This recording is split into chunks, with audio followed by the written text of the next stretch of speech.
I haven't seen you since the plague.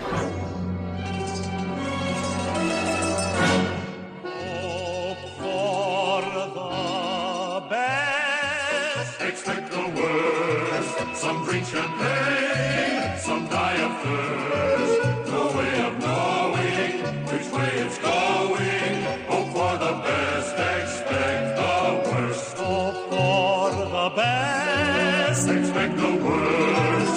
The world's a stage, we're unrehearsed. Some reach the top, friends, while others strong friends. Hope for the best, expect the worst.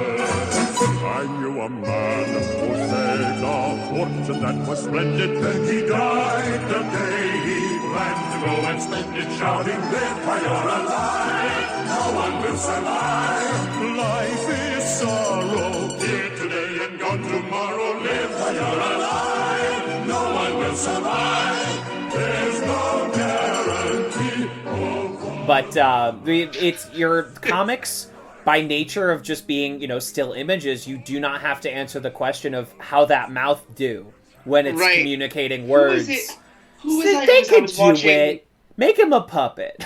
Okay, no, but legitimately, I never question how a Skeksis can say words, right? Can we please, literally, you are tapping into something that I feel so deeply passionate about. If you Oh, really? I had no idea. You'd be mad. Let me just say that fundamentally, the thing that would save the Marvel Cinematic Universe, even though financially it doesn't need saving, but the thing that would save it in my eyes is a return to puppets and practical effects.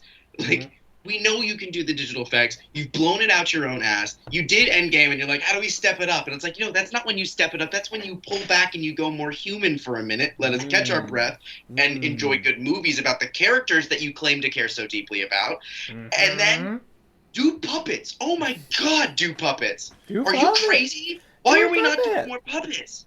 Yeah. Or even animatronic puppets. Like, I'm talking, and I, just rewatched Labyrinth the other day, so bear with me. It is one of my favorites. Right. Labyrinth and the Dark Crystal, which if you haven't seen the Dark Crystal, oh my God. Have you? You have. You just talked about the Skeksis. No, I've been to the Museum of the Moving Image and the Muppets exhibit there enough times. My God. Okay, I was like, you said Skeksis, and I was like, can we fucking talk about... Literally, let's talk about... You know what? Here's a weird little tangent. Let's talk about another comic book movie that I personally believe aged really well.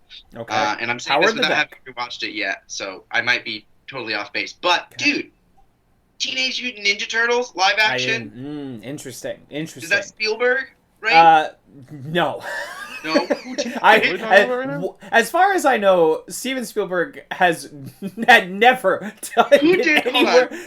been in the same room as a Teenage Mutant Ninja Turtle. Michael Bay did the Ninja Turtles, Jace. The first one? Not the live action. Not the puppets. The two live action ones that came out in the 2000s were made by Michael Bay. No, we're not talking about... Shut up. We're not talking about those. You're lying. No, well, he did not direct them. He produced them. Right, but also none of the, and I mean no offense to anyone I'm about to say, no Teenage Mutant Ninja Turtles movie has been directed by anyone you've ever heard of. Does that make sense? Like, it was not, we have Steve never Barron. gotten Well, it was Jim Henson in The Creature Shop with director Steve Barron is what I'm seeing was the first one. Yeah, great. I'm saying my favorite guy, Steve Barron. Oh, the dude. I mean, the fucking filmography on that guy, you have no fucking idea. Can we talk about it? I think we should talk about... No, but, like, seriously, like, the way that you can just accept these characters in reality is... Yeah. The word that comes to mind is uncanny, but what's uncanny is how much fucking CG it's done. Caleb, I'm talking about my obsession with puppets and how I think the thing that would save Marvel Caleb, movies... what's happening? Oh, no. Caleb, what's happening? The guy that directed the first Michael Bay Ninja Turtles is doing something I do care deeply about. Sonic 2. No, he's directed 4 episodes of the upcoming Halo show. Maybe those I was just movies saying how weren't good the his Teenage Ninja Turtles fault. But again, you two are talking about completely different Teenage Mutant Ninja Turtles things here. Yeah. We are having a real fucking communication breakdown. we are losing our goddamn minds here already. But yeah, so I mean, hey, there's sometimes you're a really good television director and not a great film director, and vice versa, because those are different skill sets in a lot of ways, right? Because you have someone like Alan Taylor, for instance, who directs so many great episodes of Game of Thrones, of The Sopranos, of all these HBO shows, and then when he transitions to movies, it's fucking Terminator Genesis and Thor the Dark World. You know what I mean? Like, it just doesn't translate. Or you have y'all are gonna disagree, but you have like the Russos, who do like these excellent sitcom episodes, these like unbelievable, like stylish, beautiful sitcom episodes, and their movies are, they are up there. They exist. They're just very plain. It's a different skill set. Sorry, I'm now fully in a deep, terrible. Fucking... You're afraid. You're staring. I'm not down. afraid. I'm just trying to figure out why those Ninja Turtles movies were so bad. Because they were full CG Mutant Ninja Turtle movies that never should have been made, and they were produced by Michael Bay, whose big thing is, I don't care, as long as it blows up in the end, we're gonna make this movie, okay? Michael Bay makes good movies. Thank Michael Bay makes good movies. Shut the fuck up, Jace. Michael Bay makes good fucking movies. Honestly, I know. Any Michael Bay movie that is not about transforming robots, you can pump directly into my fucking veins. Ambulance, Hive, let's fuck it. The Island is fascinating. The Island is... I don't know what that is. The Island is so wrong, it's like beautiful. The Island is fucking fat. Okay, The Island is the only movie where you can have a clone played by Scarlett Johansson who was made as parts for a famous actor in the movie who looks exactly like Scarlett Johansson. And in the movie The Island, the clone Scarlett Johansson watches a perfume commercial by the fake Scarlett Johansson who... It's an actual perfume commercial that we watched in our world. It's just, it breaks the brain. The Island is... The Island is something beautiful. The Island must be beheld. Oh, Ewan McGregor. I do like Ewan. Ewan? I figured out why Ninja Turtles is bad. Why is it bad? What? The other two writers, it doesn't make sense, because they wrote Mission Impossible Ghost Protocol, which is a very good movie. That's a good movie. But the third writer wrote the screenplay for Divergent. Okay. And Snow White and the Huntsman. Okay. That movie's alright. And Tomb Raider. Never mind. one? This doesn't make sense because Tomb Raider wasn't terrible. Tomb Raider was fun. I just think it was just wrong. And the Huntsman's it's not just, awful. It was God said literally, no. here's what look. God said This is no. what I'm God saying though. say no. Teenage Mutant Ninja Turtles does not work in CG. It doesn't. I don't agree with that inherently. I think it could work. Possibly, but I think the problem is like. Y'all, the turtles fighting in both of those obsessed movies. with creating a reality that's so dark, and it's like, no, let's. The turtles fighting in both of those movies are the best part about both of those movies. Sure, because they can do cool CGI fights. Yeah, like puppets are great, but we have also come to the conclusion several times in this podcast that like the best thing to exist is a balance of the two, which means that neither is incapable of being good. Puppets. Balance. Yes, but also, in an action movie, it'd be wicked weird if they went from, like, puppets in scene to CG badasses in action. Yeah, it would be... You would get into kind of a tricky... I just think I would love to... If you're going to do a happy medium, I would love to see someone in, like, mild prosthesis, right? And then, like, do, like, a facial mapping type situation. Oh, so like Green Lantern. Okay, here... No, nothing like Green Lantern. Here is... I'm the inverse of Green Lantern. Like, literally, the eyes are real and the body is real, but the face isn't. Like, I'm just gonna be truthful. I'm just gonna be real. You speak my truth. Some things were simply not meant to be live action. Some things were just meant to be in comic. Some things... Teenage Mutant Ninja Turtles should be, like, they should just gorgeously animate a 2D cartoon. That is the ideal format. I do not think there is any... Yeah, even with 3D, I think you could really do... you could do something really excellent. There's really good animated Ninja Turtle shows that prove this point. That are 3D, exactly. And it's just sometimes there are some things... And we have this arbitrary, like, Well, live action is like a real movie, right? And cartoon is like a substrata of movie. Right. It's And so like sometimes more things that specifically begin as comic books should just be animated because it simply doesn't translate. Spider-Verse is obviously the best, version of this, where it's like, this is what we should be doing. Well, here's the thing, and it's not to talk too much about it, but the Marvel What If series, first of all, I think it's the worst writing out of anything that they've ever done, honestly. As far as dialogue pacing goes, it feels really crammed. But they also took a bunch of live action actors and were like, they'll be fine voice acting, and that's not how fucking voice acting works. It's a very different. It's a very different. The only two people that nailed the voicing in that show are Jeffrey Wright. Jeffrey Wright? Mm-hmm. Is he on that show? He's the Watcher. This is the guy from Westworld, James Bond. He plays Felix. No, Jeffrey Wright. He's the Watcher. He's the Watcher. He's remarkable. He's great. He's great.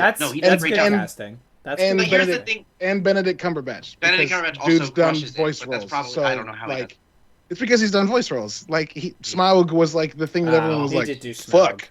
He did do Smile. Oh wow. Yeah, he crushes it in many ways. But like. Also, the Doctor Strange What If is the best episode because it's fucking dark.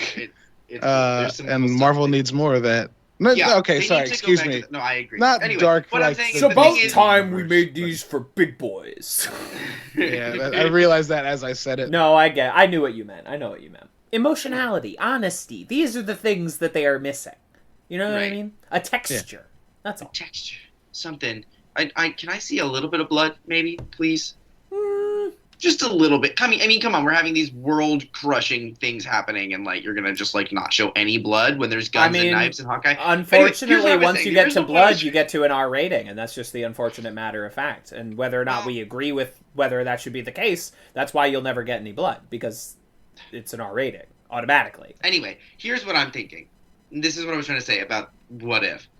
Despite my qualms with however it's paced or whatever, because it's animated, there are some fight sequences. I'm thinking specifically of the Captain Carter and the Hydra Stomper stuff, but mostly the Captain Carter fight scenes where she's taking the super soldier serum, whatever. The way that they animated those fight scenes was some of the most thrilling fight sequences I've seen in any Marvel property ever, because they were animated and they could do so much and show her face at the same time as she's doing this crazy shit. Oh, it was awesome. Yeah, it was great. Also, the animation style they chose fucking blows. You don't like it? I hate that art style so much. Really? It sucks so much. I think it makes sense for what they were doing. Yeah, because it's easy and cheap. Yeah, exactly, because it's fucking cheap. And like, again, what does Disney know about making cartoons? We should really be easy on them. What do they know about animation? People who fucking make they cartoons. make Star Wars. They don't know about animation. They don't know anything about Prince of Egypt and Big Hero 6, wildly different, but both incredibly beautiful and won Oscars for the way they look. Well, Kevin, we were talking about this earlier. Made Journey to Atlantis, Treasure Planet, the integration of 2D and 3D elements together. Yeah. Where's all that? And they used an art style that's used literally by like Rooster Teeth to animate things, because Rooster Teeth doesn't have gajillions of dollars to put into an anime. The thing that bugs me the most is that Star Wars Visions is what I wanted for What If. Mm-hmm. Because Star Wars Visions is like, let's do one in this style. Let's do one in this style. First episode of that is done in like this old traditional Japanese penciling, and it fucking rules. And like, I just wanted that for What If. Like, this one looks like this. This one looks like this. This one looks like this. I mean, that's one of the Give me the Love, Death Robots of fucking Marvel, please. Yeah, well, and that was the thing. It was like when they first announced it, I was like, oh, cool, anthology. We're gonna get some wacky out there stuff. But it's like, not quite. It's all referential anthology that's actually still canon, by the way.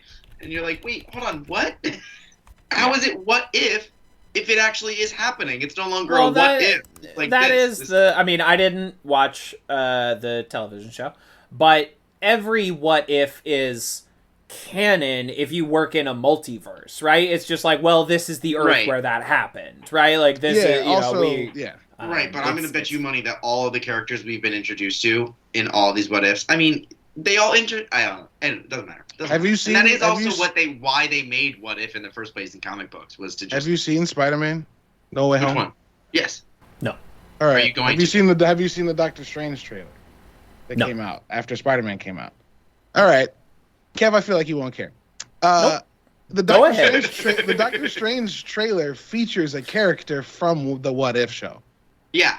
So like they're gonna work some of them in some way. And we know we're getting a Marvel Zombies show, so like God forbid we get some zombies in the live action Marvel. Again, they will do it. If they do it, they'll do it on fucking Hulu or some shit. They'll hide it and make an R-rated version and release it on something that's not Disney. How are they gonna? Oh my god! Like Disney's going into active production. Like they're the reason why Always Sunny's getting 3 more seasons. That's not a Disney show, but Disney's the reason they have money. And we're getting an Alien show by Noah Hawley, and like that show's gonna be dark as fuck. I could so, very like, they're easily capable see of it, but Disney recognizing Marvel as having some of its own identity and having there's I don't know Marvel. We got the publications. Netflix shows, Jace. Right. No, the Netflix shows are and they were violent as fuck and dark. So it's possible, but I'm also my thinking, hopes are I don't think it would be a bad idea for them to do kind of like, you know how DC has like fucking Vertigo, right? Or is it Dark Horse? Dark Horse. They also own Vertigo, but no, Vertigo is DC's quote unquote adult brand. Right, exactly. Well, what's Dark Horse then? Dark Horse is a completely separate company. Right, because it's Dark Horse and Image are the separate company. I'm mixing Dark Horse and Marvel Knights. Yes, you are. Marvel Knights was a much lower rent. Yeah, exactly. Where it's like, quote unquote, books for adults. But the difference between Marvel Knights and Vertigo is that Vertigo was not explicitly like DC canon. It was just sort of a company that they owned. It was like a... Yeah, and Marvel Knights was like... It's Marvel called an imprint. Exactly. Sure. Right, I'm thinking... But in that similar vein, I don't see it making any sense for them not to have, like, their R-rated series...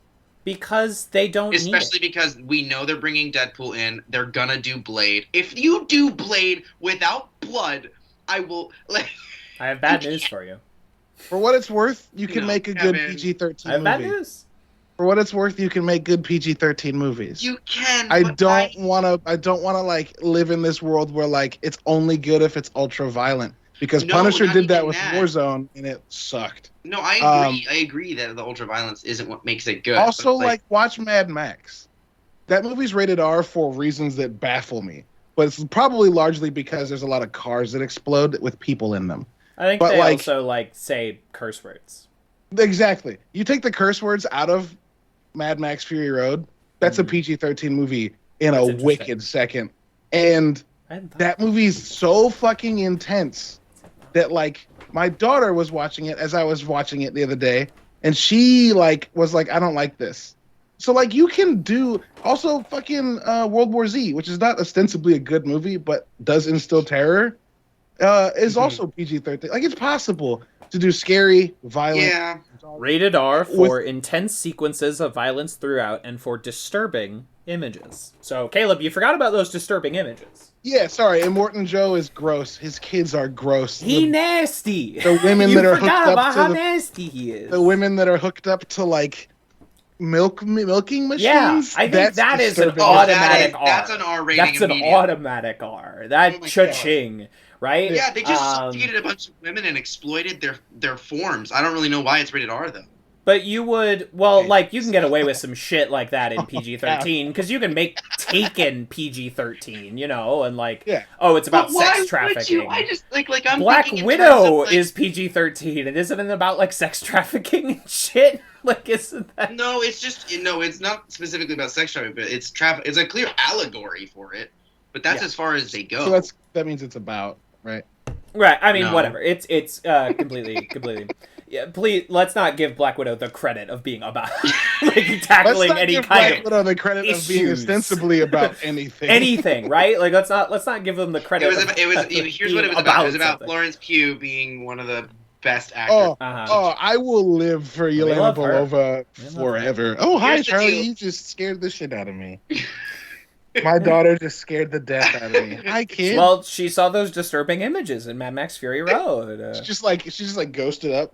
Violence throughout. Hey, what I up? saw her walk up to you, and I saw you get scared by her. What you talking That was about? great. I What love are you you. doing? Going to bed? Yeah. Okay. Can you say hi? No. Give me a kiss on the cheek. Oh. Guess what? What? Guess what? What? Stop it. I love you. I love you. All right. Stop being weird. Just because you're on camera. Stop it. Go listen to mommy and brush your teeth, okay? Hey, I love you. That's a dork. I love you. I'll see you in the morning, okay? That was nice. Shut the door, please. Thank you. Oh my god. That was wholesome. That was nice. Arcade, my god. Turns into a fucking clam in front of people. That's just kids. Like, They're like their brain short circuits when they're like on the spot and they just like can't. They just can't do it. She clearly came in to be like, "Good night, Dad. I love you," and she was. Then you were like, I got scared," and then she went.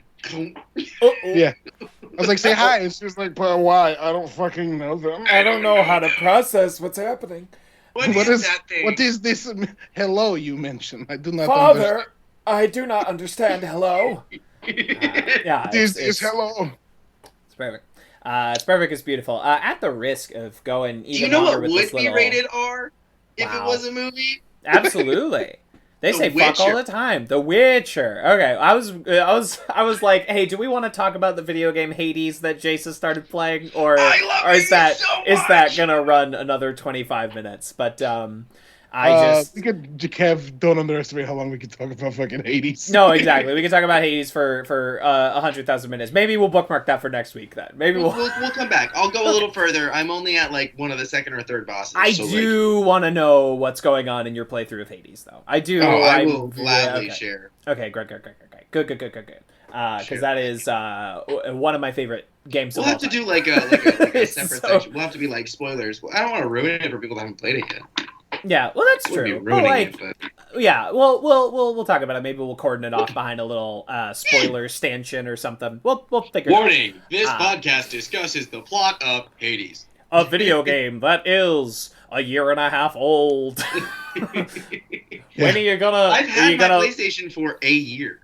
Yeah, Like, but I like, just- like, I you just know, got you're the new notification. to game. I I'm think very- most I'm people that are like got really interested in Hades, I feel like most of them will have played it by now.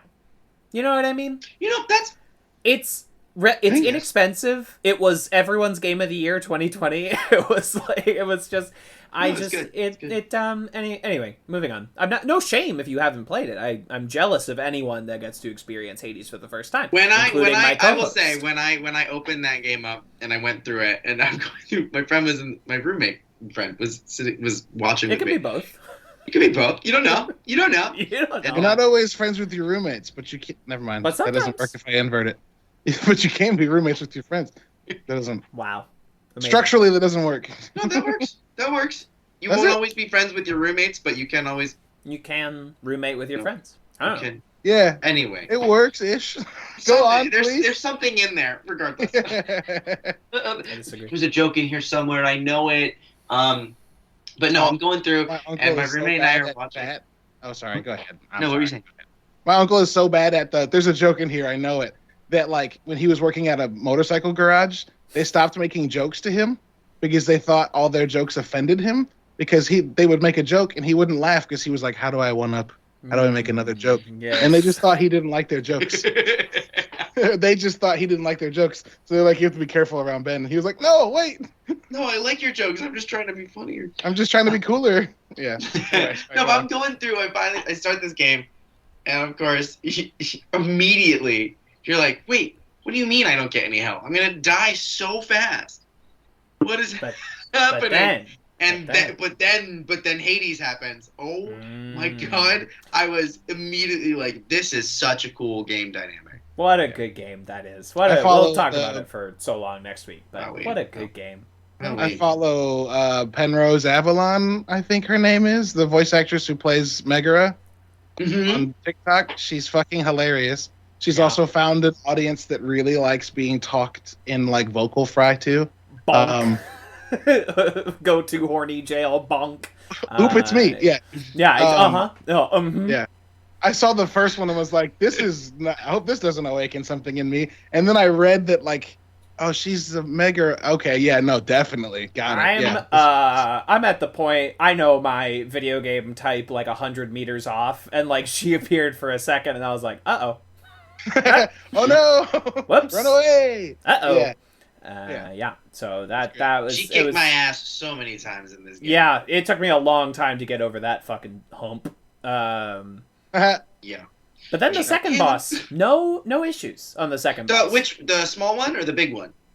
The second boss is the snake. Bone Hydra? Bone Hydra. Wait, I see, that's where I'm stuck right now. Oh, I had no issues with Bone Hydra. Once you learn what he does, Jake, No, I just figured out like what. Yeah, Bone, you go. Yeah. Oh, this is shit. I see.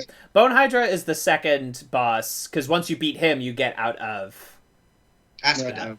Asphodel, right? Yeah, that's what I figured. That's what would happen, but I don't know what happens after that. I don't want to know what happens. After well, yeah, you don't want to know. The third boss is a motherfucker, though. I'm assuming that there's only 3 bosses. Okay, cool, great, love that. Don't say anything else. But like, I just remember. Hold on, I'm counting. 1, 2, 3, 4, 5, 6. Whoa, okay, you're using a different. Well, there's metric. that little one too, because don't you fight like a Medusa or like a Gorgon? So the place Well, after, that's a sub boss. That's a mini boss. Right, exactly. There's like little mini bosses. There are The little place- mini bosses. the place after Asphodel, I won't give it away, but the place Don't. after Asphodel's boss fight has a chance of testing you before the boss fight. Oh, I see. It is its own mini boss fight. It's like- Yeah, so it depends. Okay, so it depends on your metric. I will say, no, I'm not gonna say anything. Jason, enjoy the game. Yeah. But there's our counts are There's wildly stuff, different. There's is stuff what we're to saying. happen. There's I'm a excited. lot of shit I'm going also. I have a feeling. Don't say anything. I'm closing my eyes so I can't even see reactions to this. It might be stupid, but whatever. I'm also I kind of think that there's gonna be like a point after I get through however many levels where like I'm introduced to like the gods on Olympus, and there's going to be some other thing that I have to do. I don't know what it's going to be or not, but I don't know. Oh, Jace. Interesting. Yes. Interesting thoughts. Yes. Oh, Jace. I see. Oh God, I cannot wait! I love this game so much. I see. Yes. Okay. I love when people make predictions and your only reaction is like, "Oh, you." Oh, Jace. Yeah, I finally, on this last Steam winter sale, I bought like every other game this company has made. I'm like, it's time to dive in. It's time. That Here we first go. one, was it called Bastion? I think Bastion. it's on like PlayStation. First one's Bastion, and It's the voice $3 of the $3.50 on PlayStation right now. I'm thinking of buying it because like the narrator from Bastion is the guy that reads you all the lore from Hades. That guy that like when the thing Can we pops up talk and about he the art reads style? Yeah, Please. sure. It's anime as fuck. It's beautiful. Yeah. It's great. It's stunning. The character design, the way that they came up with all. Oh It's my impeccable. God. It's impeccable. You want to know that my favorite fun fact about Hades Please. is that Zagreus is voiced by Darren Korb, the guy that sings and writes all their music, who has like no voice acting credits and is not British, but his performance as Zagreus is fucking amazing. rules. It's incredible. Wait, hold on. Wait, he did the music? Yeah. It's Darren a Korb, very, very small company. So like Yeah. everyone is pulling like multiple duties. Yeah. Fun fact: I met Darren Korb, Ashley Barrett, who you have probably not met in this game yet, but sings with Darren a lot. I met. Yes. Yeah, she fucking rules. Mm. And I met. What's the guy that writes? Greg Kasavin. Greg Nice. Kasavin. I don't know how he pronounces his name. And I met Liam Cunningham, the guy who's the narrator of Bastion and does the lore bits in this. Wow. At the Game Awards, I like ran into them and I was like, "Oh my god, I'm just gonna fanboy. That's how it's gonna work. I love Yeah, everything you guys do. It's great." Absolutely. And they It's were like, great. "Thanks." Yeah, this was their 4th video game. This is the fourth one they ever made. So I'm very excited. And all the Bastion previous was the ones first are one, and like I've heard that one's very. good, too. Bastion is the first one that like launched them as like as one of the first like Download indie based. games to just like take off in a big way. It was like, that was in the same class as like Braid and all these other games that like, yeah, it was download only. It was the Xbox Live like summer arcade that like really fucking launched it.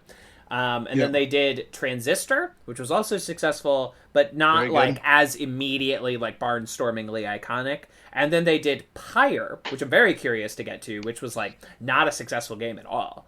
Yeah, it's because Pyre is weird. Outside of their purview, a fucking sports game. Yeah, it's like fantasy soccer. It's very strange. And I'm very excited to play that one though, because I'm like, I bet this one. Sometimes you have that itch where you're like, this might sync up with like exactly my shit, and other people might justifiably like brush it off, but I mean, I have this feeling. Yeah. And then Hades, which completely changed everything, and I hope and I pray for DLC of Hades. I just don't think it's coming. I think they like the nice tight little bow that is on the game. When I saw how small storage the game was. Yeah, it's like nothing. Like, I was like, wait, I could fit this on my phone. It's because it lives in this wonderful little space where it's really hard to make compelling, but you make a game that you play 150 times, and the only thing that really changes is the writing, and writing don't take up too much space. That's true. And it's like, they save a lot of space with like doing the... I don't know how to describe it, but that visual novel storytelling where like you see a picture of the person who's talking and they're like you just like put in a second drawing, but the model on screen is not doing anything. Right, but it's like basically the same drawing. And so like Zag has like, I don't know, like 4 animations. Design. No, it just works because the art style is so strong and appealing, and these characters are all hot. Video game thing where and they're doing it well, and honestly, like, there's X number of areas in the game, but they're really just kind of like, and they just kind of randomize a couple around. Of them. Right, exactly. Like you just kind of like shuffle the pieces around, but like you start to realize a pattern.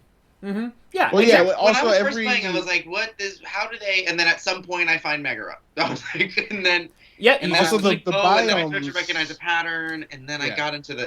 It's different every time. They like completely rearrange everything every time, but it's the same like basic elements, but the order that you encounter them, or if you encounter them at all, is different. Right. So like they procedurally generate each room, but each biome has its own tendencies. Right. Yeah, and then there's the choice aspect of it. It's just real fun. What a good real game. Good. What a good game. It also lets you fuck people, and that I'm never against. It does what? You can have sex with a couple of them. Yeah, I didn't play the game long enough to get to there. You gotta butter them up, though. You gotta. So if you give the people those little drink things enough, they'll sleep with you? Well, so be very specific. Okay, well, I don't want to give too much away. Okay, I'm sorry. There are 2 people who you can enter a relationship with. It's not like you're not bartering for sex. Simultaneously? Like the game will not doesn't care if you enter a new relationship. Jace. It is your. No, I wanted to make sure they did it right. I didn't want it to be It is your own call. You can be monogamous, or you can see them both, and they don't really care. Because they are ageless Gothic gods, so what do they care? I'm if you're seeing someone else? For some reason, I'm assuming it's Meg and her sister. You're 50% correct. Yeah, you're 50% correct. You're halfway there. That's great. Okay. It's not her sister. Dusa is like obsessed. It's not her sister at all. It's not her sister. So there it is you go. Perhaps the hottest character in the game. I'm very excited. Kev, you might not even have met this person. I probably haven't. I literally have just I've gotten to the Bone Hydra twice.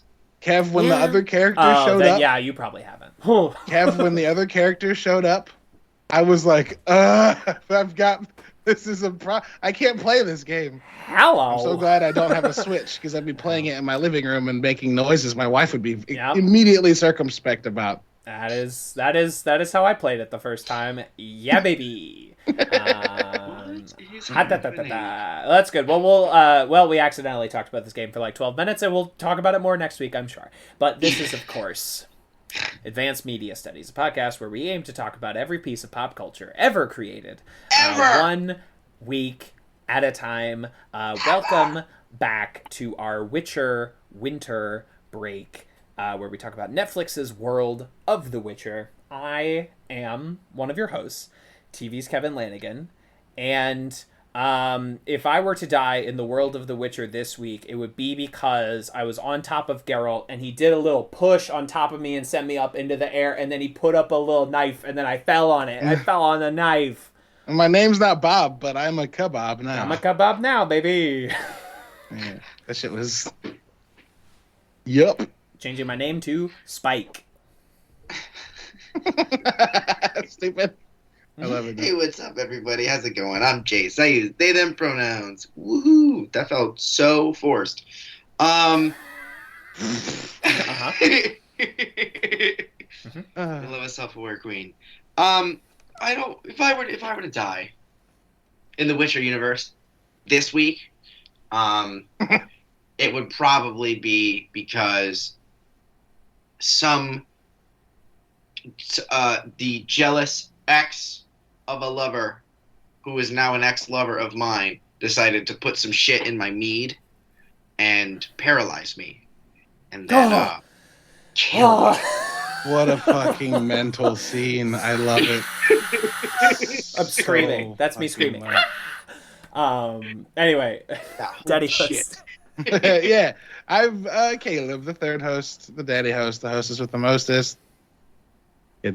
And if I died in the Witcher universe, I was going to use the one that Jace just used, so I have to rethink my I'm so sorry. strategy. It would be, if I died in the Witcher universe, it would be kind of off-screen and emotionally manipulative. Yeah.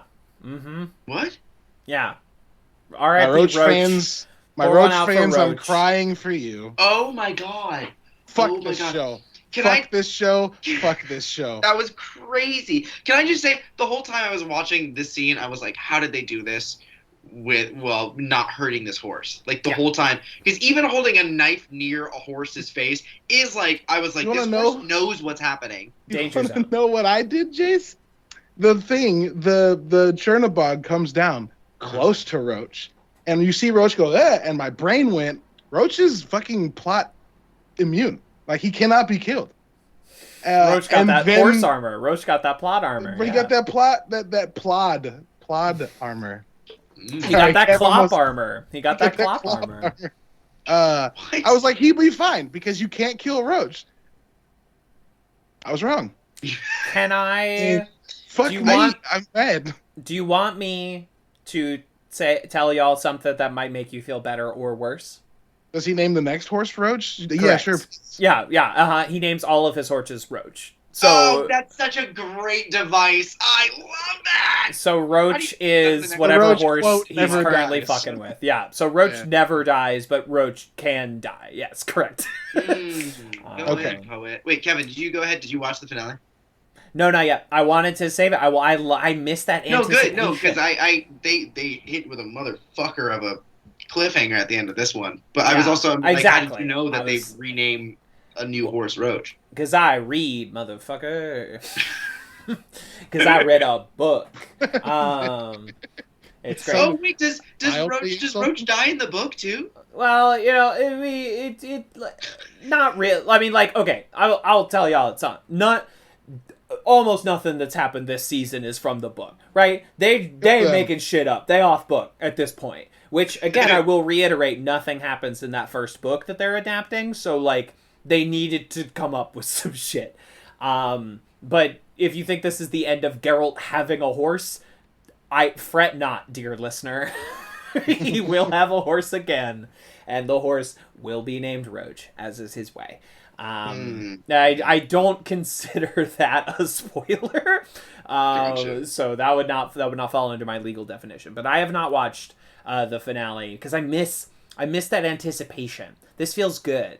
I haven't felt this since like the really good seasons of Game of Thrones, where every week you're like, yeah, come on, give it to me. Here we go. 100%. I'm ready for it. I'm feeling again my Lost days, my final season of Breaking Bad days, are like, yes, I love this anticipation that is building inside of me. On a slightly different note, this is kind of random, but I feel the need to say this. We're talking about TV shows. I recently, Freecock has made it so that you can watch the first 5 seasons of The Office. Peacock, the app. They have a Peacock, free but version. free. I'm you so say glad Peacock? that my It's a saying Kevin free phrase. cock has caught on. I was like, I don't I'm know if I can so participate in glad this. that free cock is catching on. It's the taste sensation that's sweeping the nation. Free cock. Cock. I also am temporarily paying for Peacock, and so I can give y'all that login information if that is something that is Hell interesting yeah. to you. I would not say no to that. I need to watch But now that We'll talk. now that more seasons were available on Yes. the free version, I was Honestly, like, they've given you all the Office you need. The first 5 seasons. I skipped season 1. I've learned my lesson the first time. But Mhm. Wait, the No, first correct. 5 seasons are free now? just 5 Yeah. seasons are available for So So free. you're Which good. So until the show changes drastically. Exactly.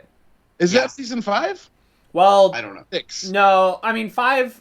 In my humble opinion, is where the show was still good.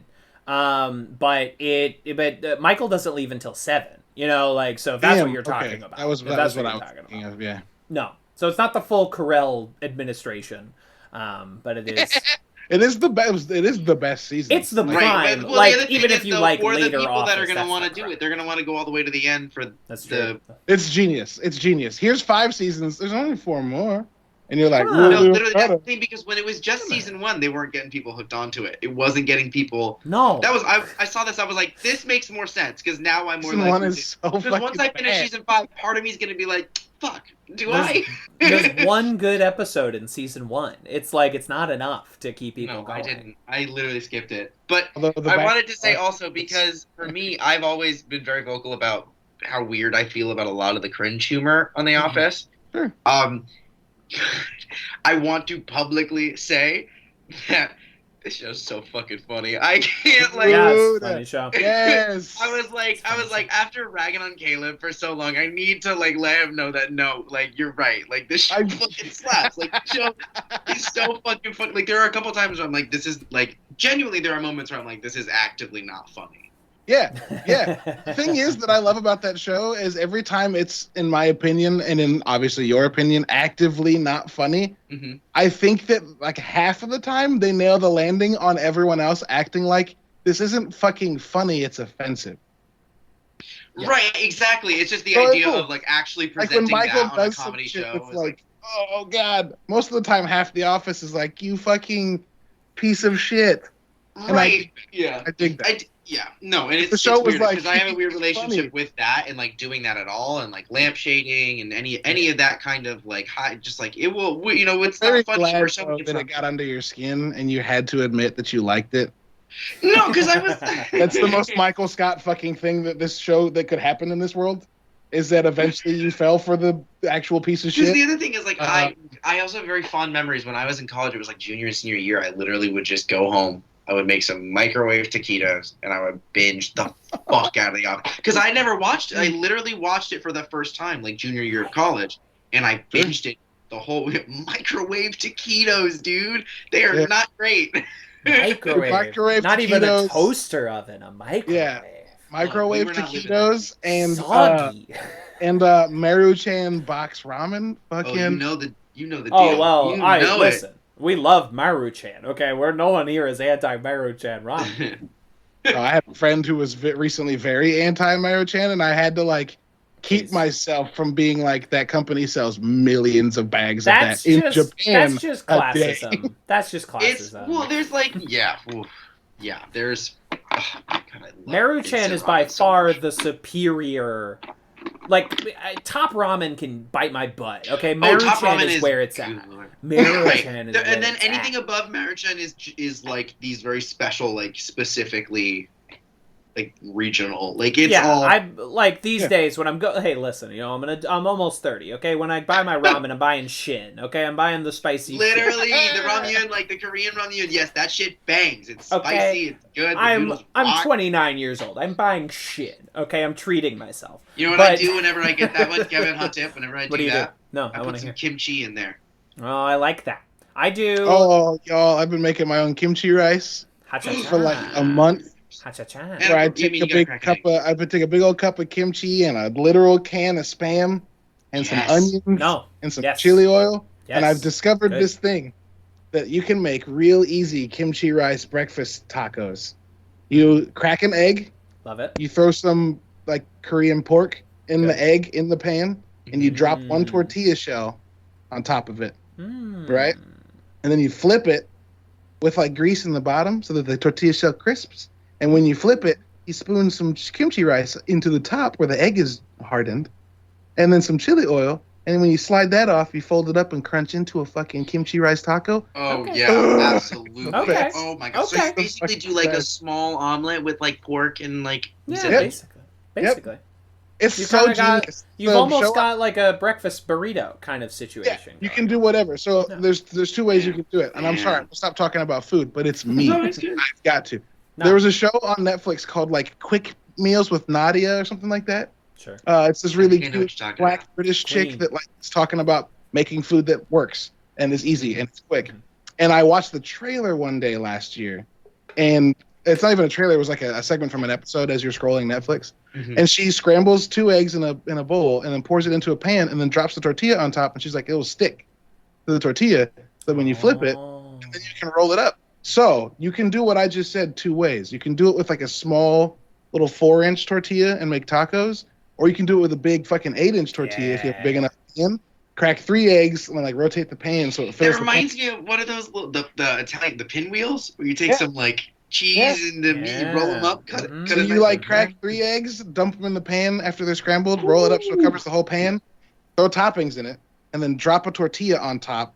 And then Caleb, why have we not talked food more? We need to have a food. Because our show will just change to being a food show. Well, it is advanced media studies. We should talk about some cooking shows at some point. And we can call that season advanced meat studies. I hate it. But no, flipping the big one over, you have all of these options to fill that huge tortilla space, the 3 egg spread, and then you just roll it up and tuck one end.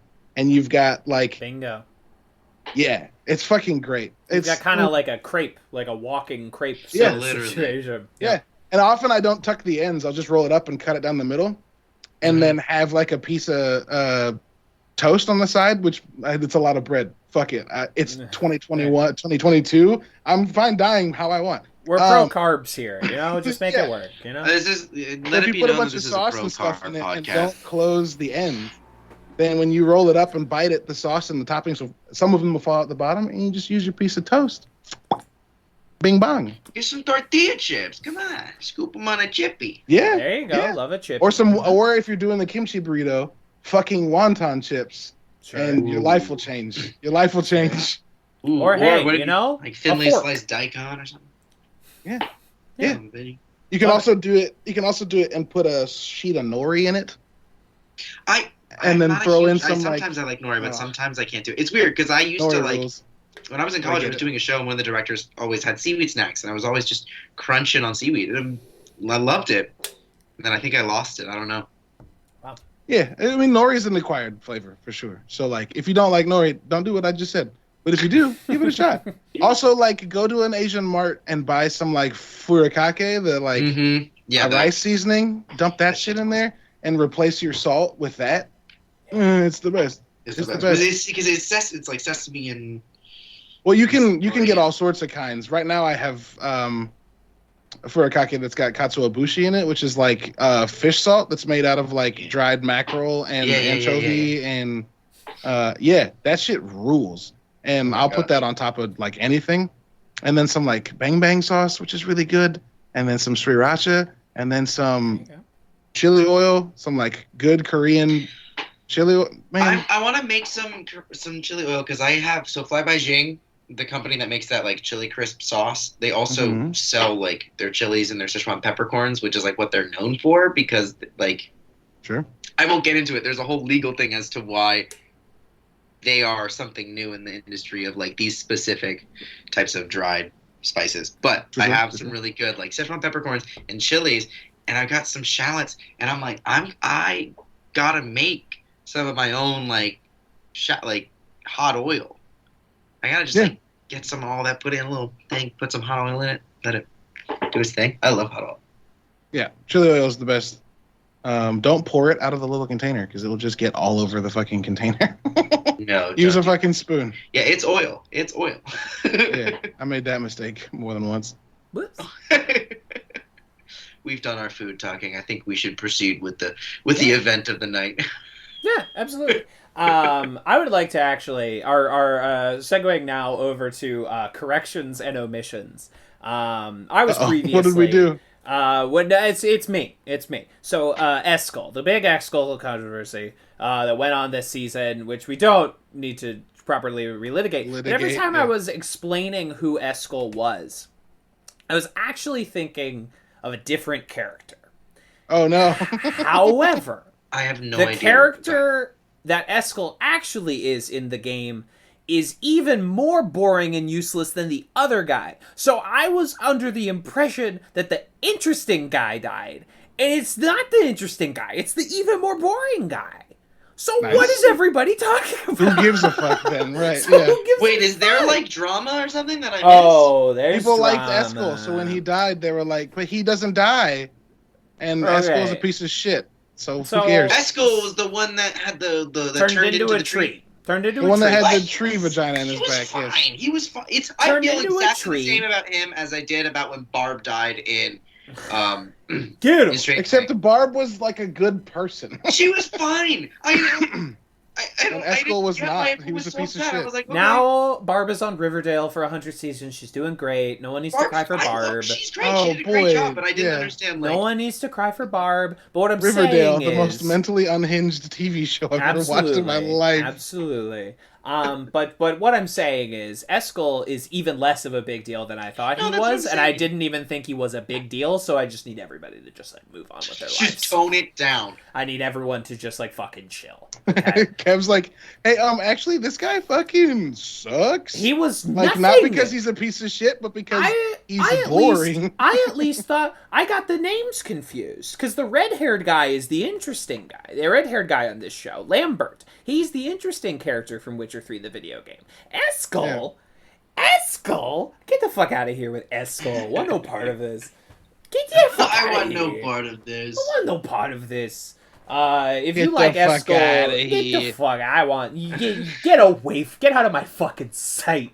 You like Eskel? If you like Get Eskel, lost. like, you got a problem with me. Yeah, god damn it. Fucking get ready to rumble. Anyway, that was that. I realized that this week, and I just said, my god, what was a nothing controversy is even nothinger now. Which is great, super cool. Yeah. Even nothinger. Let's talk about something that is somethinger, which is of course season 2, episode 6, Dear Friend. Directed by Louise Hooper, written by Matthew D'Ambrosio. So they- What'd you Go say? ahead, I'm sorry. I'm an asshole. Please finish going through this, and then I'll make my point. The fuck you say? So in the beginning of this episode, while they're on a trip, Geralt and Ciri get attacked by a Chernobog, which takes the life of our dear friend Roach. As we go on, we remember. Anyway, so moving on from that, Geralt and Ciri find themselves at the Temple of Melitelli, where they are trying to get some information as to exactly what the fuck is going on with our friend Ciri, and what they can do about it. At the same time, Coinky Dink Yennefer arrives at the Temple of Melitelli, so everyone can reunite and get acquainted, and Yennefer, in her deal with the Deathless Mother, scurries away with Ciri. At the same time, there's a lot of tumult going on in behind the scenes at Nilfgaard. Allegiances are changing. People are questioning where they belong, and what they're supposed to do. And people like Istrid, we're finding out more about Ciri. There's a lot going on in these episodes. There's a lot of ins, a lot of outs, a lot of what have yous. And anyway, this is. The next episode is where things just really go like but this one was also good, and I Quite liked enjoyable. Good fight sequences too. Good. Like, Oh, anybody some else? exceptional stuff. Yeah. Is anybody else deeply worried that Istrid's a piece of shit? Like more of a piece of shit than people Istrid is. already assumed? the hot boy who And- used to fuck Yennefer. I can't. Injury. That Yes, beautiful and- blue-eyed boy. I could see him eventually turning into a big bad, but I don't. Like the questions he was asking Geralt last week, of like, You mean like we could maybe use these? And Geralt's like, great, yeah, that's what we want. Fucking mages using these. Like, I feel like he's too interested in that shit. I think he could go either way. What I would, and honestly, Istrid is not much of a character at all in the books, so this is show-based speculation, I think he is going to become another party of wanting to use Ciri's incredible abilities to his own ends. The relative good or evil of what anyone is trying to do is sort of up for debate, but I feel like definitely he's going to have some opinions about what they're supposed to do with Ciri. So that is where I would imagine it's going. But I guess we don't know what he wants to do with them portals yet. I guess those monoliths. I guess we don't know what he wants to do. But he could go either way for me. I could see it tipping to either side. I could also see him trying to use it in some grand gesture to fucking Yennefer in some weird, twisted, like, motivated shit. I don't know. I that's the thing about him. I think you're right, Caleb. I can't place him. I'm like, something's shifty. I don't know. I don't know what's going on. I don't know what's going on here. But he did go visit my dear friends. Oh God, what are their names? Codringer and Fen, which are fun. They're great. They're Who is so that guy? fun. I recognize him. He's I didn't bunch place of stuff. him. I did. I don't know. Hang on, let me do it. I'll do it faster. Okay, yeah, I bet you. Codringer, Codhringer.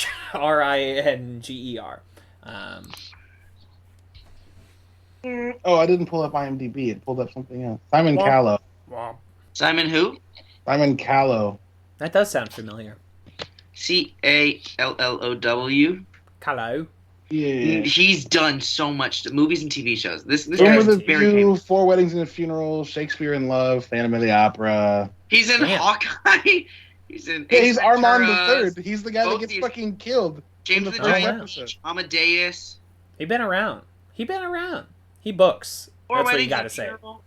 Phantom of the Opera, 2004. Yeah, he's been around. He's been done. He plays a character in fucking Street Fighter in '94. This guy does everything. Hell yeah, baby. I love it so much. Love it. But I love these two. They're a fun, like little pair that we fucking bounce around. They're sort of moving up this book plot point, and also having a different person visit Codringer and Fen to find out what's going on with Ciri. But it's fine. let's accelerate some things. Let's move some things along. Boy, we mentioned it very briefly. This fight sequence where Geralt is taking on the fucking mercenaries is on another level from anything this show has done previously. It's fucking absurd. It's like the camera moves and we're changing speeds and we're jerking around. They had this one camera move. They come up with Geralt and then they just kind of, the camera like pulls back and turns really fast. And then you see it like in a, I don't know. They did that and I went, oh, what? Because they didn't do anything else. Like, they didn't do any really drastic camera moves like that earlier in the season. The only thing I can think of, there's one shot in the second episode where he's fighting Eskel, the Leshy, where Geralt rolls over a table and the camera rotates rolls with him at the exact same rate. I love it. That's fucking cool. There's a lot of stuff happening in action camera work lately these days. The big one that everybody's doing now is when like a character gets like slammed and the camera like tilts sideways and like follows them. I remember that very viscerally from sideways. Furious 7 when The Rock slams Jason Statham and we like follow it all the way. It's really good. I love it. A lot of advancement. There's some exciting camera technology. Action shots. Yeah. Like Marvel all you like, their action scenes have made people go, okay, we can't just like make people fight. We have to do something extra. And like that's lending to the camera movements. That's lending to the different choreography. That's lending to like actors learning shit on their own. I don't think that has anything to do with them. Aspect. Yeah, I don't think that has anything to do. Marvel. No, I think let me make a point that makes no sense. Yeah, I would say the fight sequences in the Suicide Squad were better than those. Most were creative. Those are fun. Yeah, great. There were. I think. I mean, unfortunately, you used like the one bad example where like Marvel doesn't do any of this. Like, not even like it. They don't do anything like this in any Shang-Chi respect. has the best camera work, and it's because Shang-Chi also has some of the best fight choreo they've had in years. But like, it's for sure. What happens when you have like a Hong Kong actor? It's fucking killer. Like their action team on that movie was amazing. The other thing I like about fight scenes that you see sometimes, I think the two times I can think of it right away are from Elysium. But is when the camera goes on like that gimbal behind the actor's back and makes it feel like you're playing a third-person video game a little bit. Yeah, and it moves with them. That shit rules. Also, Guy Ritchie does that in like all of his movies. He doesn't do it for fight scenes all the time, but he always has like a scene motion. He does it for running. Yeah. He does it for motion and running, where it's focused on one part of a person, like their head, and that's centered and still in the frame, and everything else is moving, and it fucking rules. It's disorienting. Man, his movie that came out last year, Wrath of Man, with Jason Statham. That movie's good. Was like really good. That movie's really good. That movie was like really good. I watched it in an airplane on the way back from LA because I was like, "Fuck it, it's perfect way to watch it." Jason Statham movie. And I was like, exactly. I was like, it's an airplane movie. And then like 40 minutes in, I was like, this movie might rule. Really good, actually. Yeah, because he does that motion thing in that movie, but he does it differently. He does it when he realizes his son's dead out of the hospital, and he's like sway walking. Yeah, it makes the room so fucking disorienting. Also, I'm sorry. We'll talk about Witcher. I watched two plane movies on my way back from LA. I watched Wrath of Man, which is very good, and then I watched Bob Odenkirk in Nobody. Ooh, I hear that's good. That movie is also very fucking good. Bob Odenkirk as an action hero is like, love it. Fine. Love it. Like the first time he fights somebody, he's on a bus as these guys are like harassing a woman late at night. He stands up, walks to the front of the bus, pulls his revolver out, and dumps all the bullets out. And they're like, "What are you doing, old man?" And he's like, "I'm gonna beat the fuck out of you." And you're just like, "I love this, please." It's the best. That sounds good. I still need to check that one out, but it sounded fucking crisp.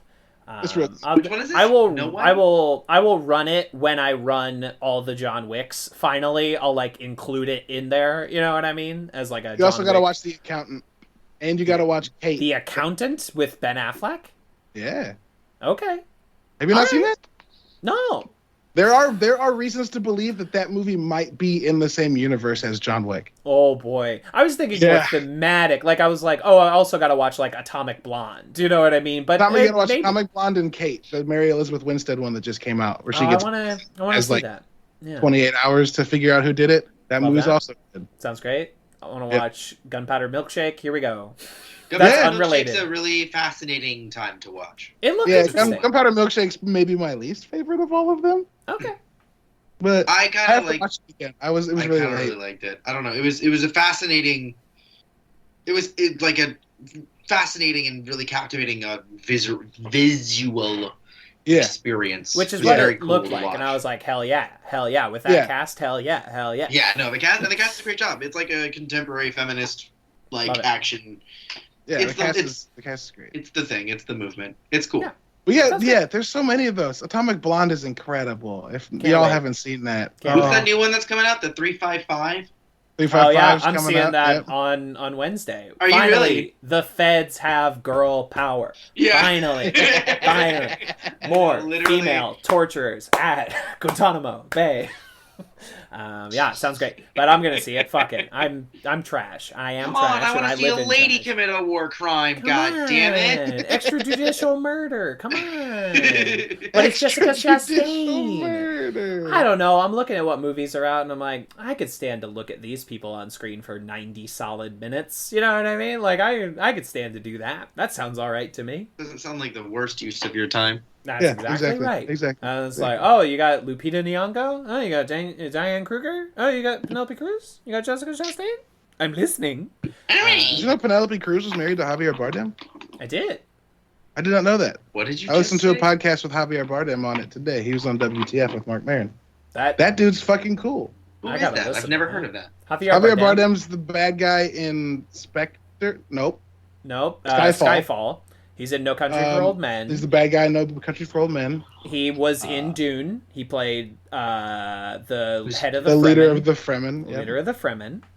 Wait. He spit. He spit on the table, and they were like, "You motherfucker!" And he was like, and he's like, "No, that is a sign of deep respect." Yeah, I want to live in that world.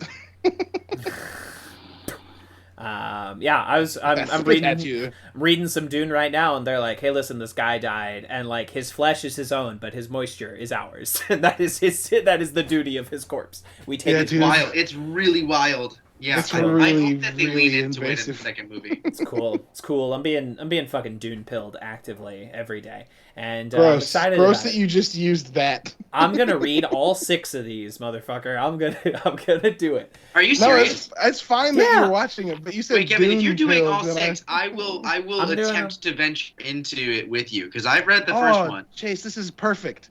You get into Dune with him, and I'll get into Elden Ring with him. And we'll both figure out a way to ruin our collective free times over the next 6 months. That sounds good. Well, I read Dune like when I found out they were making it the movie, I was like, I want to read Dune. Yeah. So I read it a while ago. So the sequels are apparently where it gets like weird, which I'm very excited for. I know like very half little of the sequels about are written by Herbert's son. And I have some of heard them. Later ones. like 7 and 8, but I'm gonna read like 2. The last Frank 2, ones. no.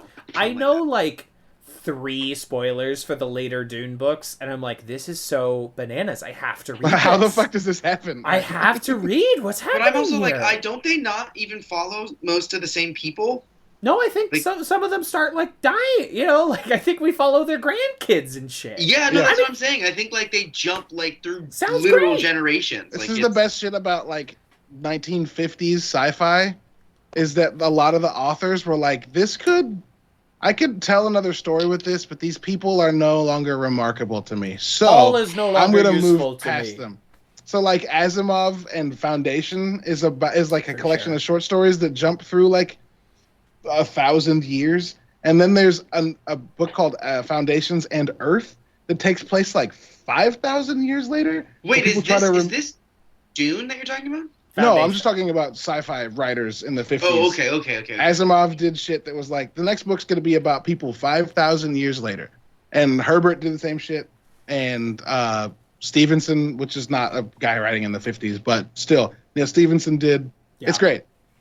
Sci-fi that's like, actually, what if we time jumped in the most radical way is my favorite. And not like a Marvel like 5 years later kind of radical, like a 5,000 years later. Yeah. Exactly. Oh my god, if Marvel did like a 5,000 years later jump at some point, yes, please. And they would have to do a flashback, but that would be fucking wild. Oh my god. Well, we're gonna get that. We're gonna get that into the Spider-Verse too, right? Because we are getting into Spider-Verse too. He's just from 2099. He's just gonna go backwards. He's just gonna. You don't think they're gonna pull him up? Also, Penny Parker's from like the year 3000, isn't she? No, she's from like. I'm confused. Japan. Is traveling through the multiverse also traveling through time? Because they make it very clear that the multiverse is happening at the same time.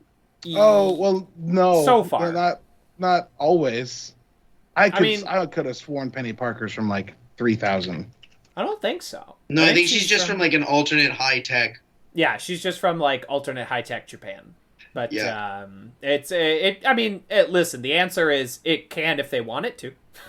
Yeah, of course. Right? If they decide it works that way now, then it can work that way. But no, the understanding that I had was like, no, Spider-Man Noir is from the now times, but it's just like that over there. This is how it is.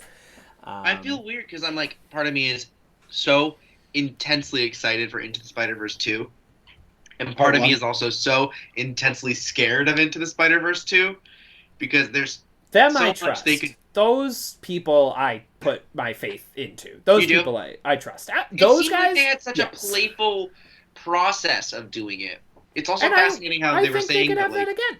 Yeah, I think so too. I mean, that's a good side, but I'm also like, what if Sony gets their grubby little fucking fingers in there and they're like, okay, here's what you're gonna do. Well, so the way Penny Parker introduces herself in Into the Spider-Verse is, my name's Penny Parker. I'm from New York, from the year 3145. Oh, okay. Well, never mind. So They can be different times. So she's from New York. New York in the year 3145. Never mind. Take that back. Daddy host, you win. You win this round. But I mean, listen, they have these two guys are not super involved with the making of the movie, but they do have the Lord and Miller sort of shield, right? They like Lord and Miller, who wrongfully get a lot of credit for the original Spider-Verse when like they really shouldn't. I love those guys, but like they didn't make that movie. But the concept artist is from St. Louis. What? Or the primary character artist, Jim Mafood, that did the character models for that movie, is from St. Louis. But what I'm saying, like, they have enough power, they have enough sway to, I think, allow some bevy room around, like, between there was so Sony much, and Spider-Verse. Right. I think it would be a really big mistake if they tried to integrate whatever. I honestly think Sony's going to try and pull some really major Spider-Man shit in the next few years and try and cross over some things in some really weird ways. Who knows? We'll see. But I'm just hoping they don't try and pull that, because like I want it to be that same playful environment where, like in the first one, all of the artists were like, well, I didn't get the Stan Lee fucking cameo, so I'm going to sneak a Stan Lee into the back of one of my scenes. So there's like a bunch of Stan Lee cameos throughout, because everybody was just like having fun and like putting themselves and Stan Lee in. Like, I'm like, yeah, I want you could feel the love in that movie. It was just that's cute. That's nice. Anyway, those, I mean, like, Sony has previously wanted, like, Lord and Miller to, like, take over Sony Animation, which Lord and Miller have refused, but they're on, again, I trust that they can create that bubble, that I believe in. Sure. A minimal amount of chicanery, right? Like, really, I'm excited. I think it's bullshit. I think it's gonna be cool regardless. This year, right? Yeah, October. Oh, nice. Shit. My birthday. Oh my god. I'm not even gonna say it because COVID taught me not to make any sort of. Correct. Not to get excited about anything anymore. Like when I said, if I get to see Mission Impossible 7 in theaters on my birthday, will fix my soul, and then my soul didn't get fixed, right? Like I didn't. My soul is still broken. You just can't say something like that, you know? Nope. Yeah, it doesn't go. The Witcher, but the Witcher is fun. I love that moment between where Geralt is trying to explain Yennefer to Ciri, and it says "my dear friend," which is very funny. Dear friend. Very it is obviously bullshit. It's a dear friend I was just making out with. It's a play on my favorite moment from the first book, which they can't do because they changed like the how everything was working. But in the first book, Geralt has like written Yennefer a letter where he calls her his dear friend, and then Yennefer writes back a letter and she uses dear friend like 14 times to like really fucking poke at him with it. It's very funny. Amazing. Cute. Good little That. character. Good little character moment. But they also do a fun little callback to that later on when they're referring to, I can't remember, Iskel? Eskel, the one that had like a massive crush on her? No, Istrid. Eskel's the guy that died by the blue-eyed hottie boy that we don't know if we can trust or not. Istrid. Yeah. So one of them referred to him as a dear friend too, as a kind of like callback, pokey moment to that exchange because of that happened with Yennefer and him. But I don't know. I thought it was a really fun moment too, because especially as these two episodes go on, we start to realize just how complicated the relationship between Yennefer and Geralt is. Just how fucked it all is. And I love that like they both that moment is like, how are you here? How are you here? It's that genie. We're back at that fucking the genie's wish is coming. Like they cannot stay away. They are inextricably linked, and they will continue to collide. I have to say, because earlier on when we were like, what do we think of this voice in the woods? And you two were like, not good. And I was like, I don't know, give it a shot maybe. Right? Now I fully recognize, definitely. No, the voice in the woods is up to no good. But clearly, there was a moment where you were like, but like, what if? And I was like, please, like, no. But there was a moment also in I think in 6 also, in episode 6, where oh my god, who says it? And Aneka? What's her name? Nenica? Yeah, Nenica. Nanika? That's it. Mm-hmm. Nanika, she says, like, to Garrett, she says, we fear the worst because we fear to hope, or something like that. Yeah. And I was like, it's a metaphor. I was right. The woman in the woods is actually, a good force. And You thought that was her being shortly like, after, just 'cause they you were think like, it's no, bad. this is one of the most dangerous monsters we've ever come across. What's and the witches had to really track funny about that, Jace, is that the game is extremely good at doing what you thought the show was doing, which the game is like, you're going to look at something and you're going to go, this is obviously bad, right? So you're going to make a decision, and then you're going to be like, oh shit, that was actually good. My uncle just encountered this, where there's this side quest where you're supposed to like save these missing kids, and there's this like tree creature that's like, gather all these things for me so I can protect the children. And my uncle was like, right, killed it, and then went back, and the witches of the town were like, thanks, the kids were delicious. And he's like, oh fuck, I messed up. I picked the wrong one. Holy shit. But yeah, the show hasn't done that to us yet, but the game is very good at being like, this seems right? I feel And like they it did not like be. small-scale versions of that in you season can't 1, win. but Sometimes in the game, yeah, you just don't. You can't win. You just gotta like take a guess, and then later you're like, I don't know how I feel about the outcome of what I've done here today. Because if you set the tree creature free, they might kill the whole town. You never. Hey, you never know. Yeah, it's all poop. It's all poop. There are some times where you're like, that looks like a monster, and it is a monster, and it is bad. There are some times when that does happen. Thank God. Where you're like, these 3 witches give me bad vibes, getting bad vibes from the ladies of the swamp. And the ladies of the swamp, bad news. No moral gray area there, bad news. Anyway, so it's very fun. Good action. We're getting lots of fun teleporty shenanigans. You almost got worried there for a second when old Vesemir took a fucking fireball to the chest like a fucking champ. But he's fine. He'll be okay.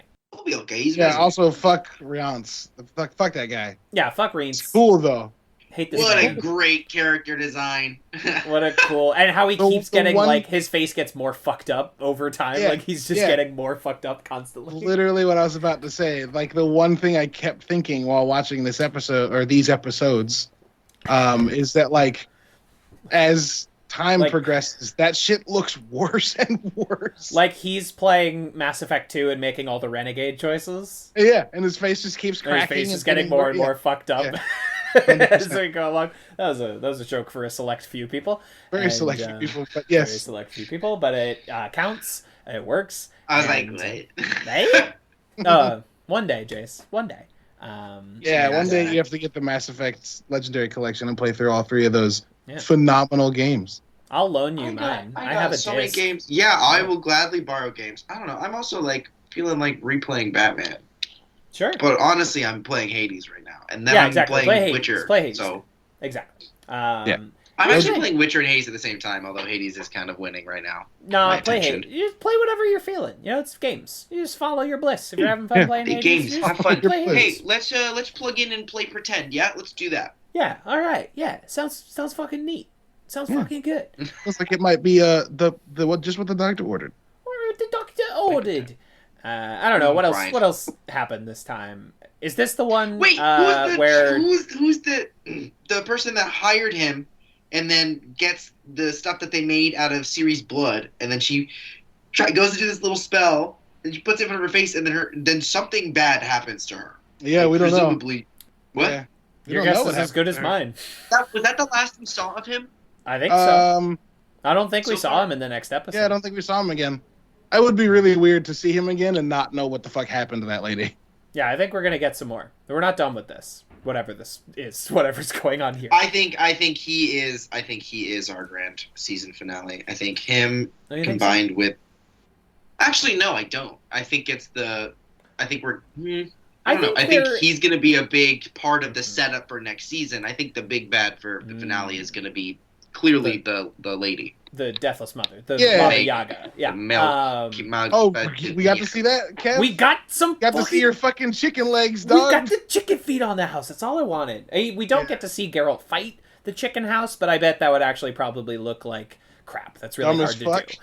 That's Yeah. what video games are for, so you can fight a chicken house. TV shows have a harder time fighting a chicken house. And that is my advice to everyone in film production, right? It's hard to fight a chicken house. I think the show... It sure is. Sorry, not the show. Excuse me. I think the anime clarified that, and correct me if I'm wrong, I don't remember where this is specified, but I remember it being specified that there are like levels to how bad a monster is, and that demons are like the worst. Yeah, demons you don't and want to the fuck Deathless Mother is a demon. So yes, I can assume that like there's not going to be much worse than her in this next episode, but the show's good at upping our expectations. So, you know. I think... I mean, but then, of course, they have to defeat something, and something has to go wrong for season 3 to happen. And I think that either this Baba Yaga motherfucker is the setup for the next season, and she'll be, like, something bad is going to happen with her, and that'll be the whole thing, or they're going to defeat her, and he is going to do something that makes it very clear that he is next season's big issue. Yeah. Sure. We're all just guessing here. You know, we're playing fantasy We're all baseball. guessing. Which is fun because we could literally watch the episode right now. It is available, and plenty of people listening, I'm sure, are like, "Y'all, I've you're already so watched wrong. it, so. You're so wrong."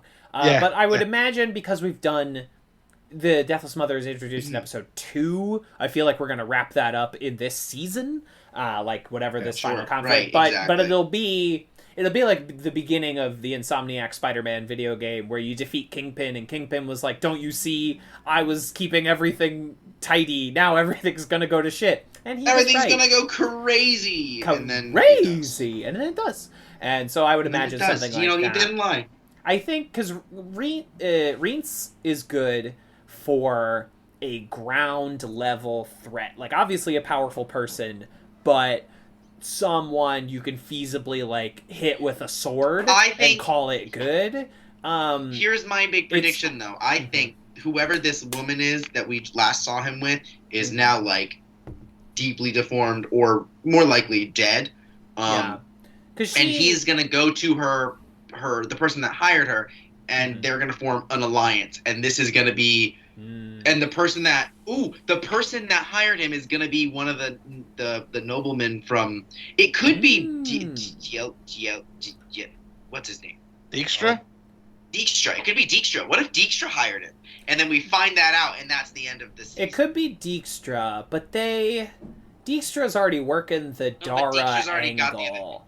Yeah, it would just be weird. He did say out loud he has a lot of irons in the fire. Well, of course, right? He's Sigmund Dijkstra. Okay, he doesn't fuck around. He's got right. I'm just thinking it's either that or it's somebody like it's. I think we're gonna find out who that is, and it's gonna be a bigger player than we expected, and that's there's a party that we don't have access to currently, and I think it'll be someone we don't really know. But Reince also. What if it's the Bright Lord? Could be. You never know.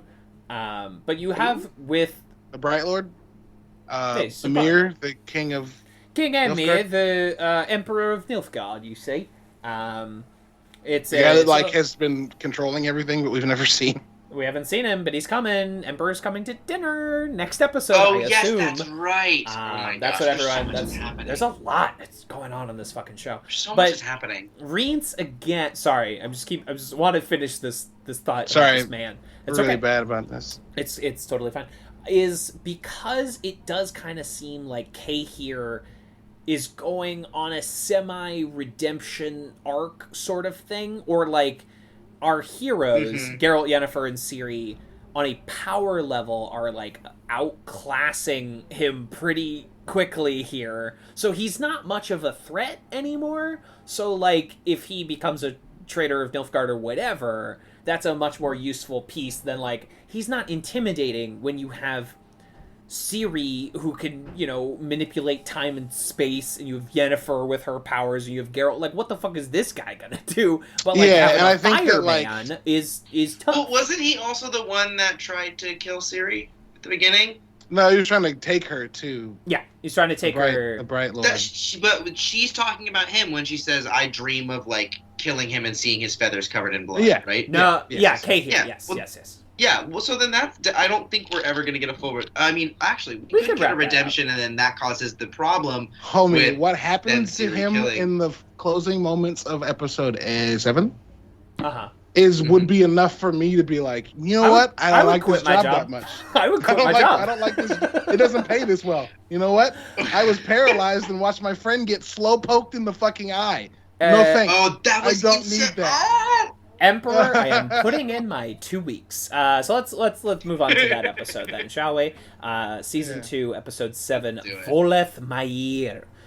In this episode, Yennefer and Ciri discover that the house that Ciri had been staying in, the people there have been murdered. Those poor people.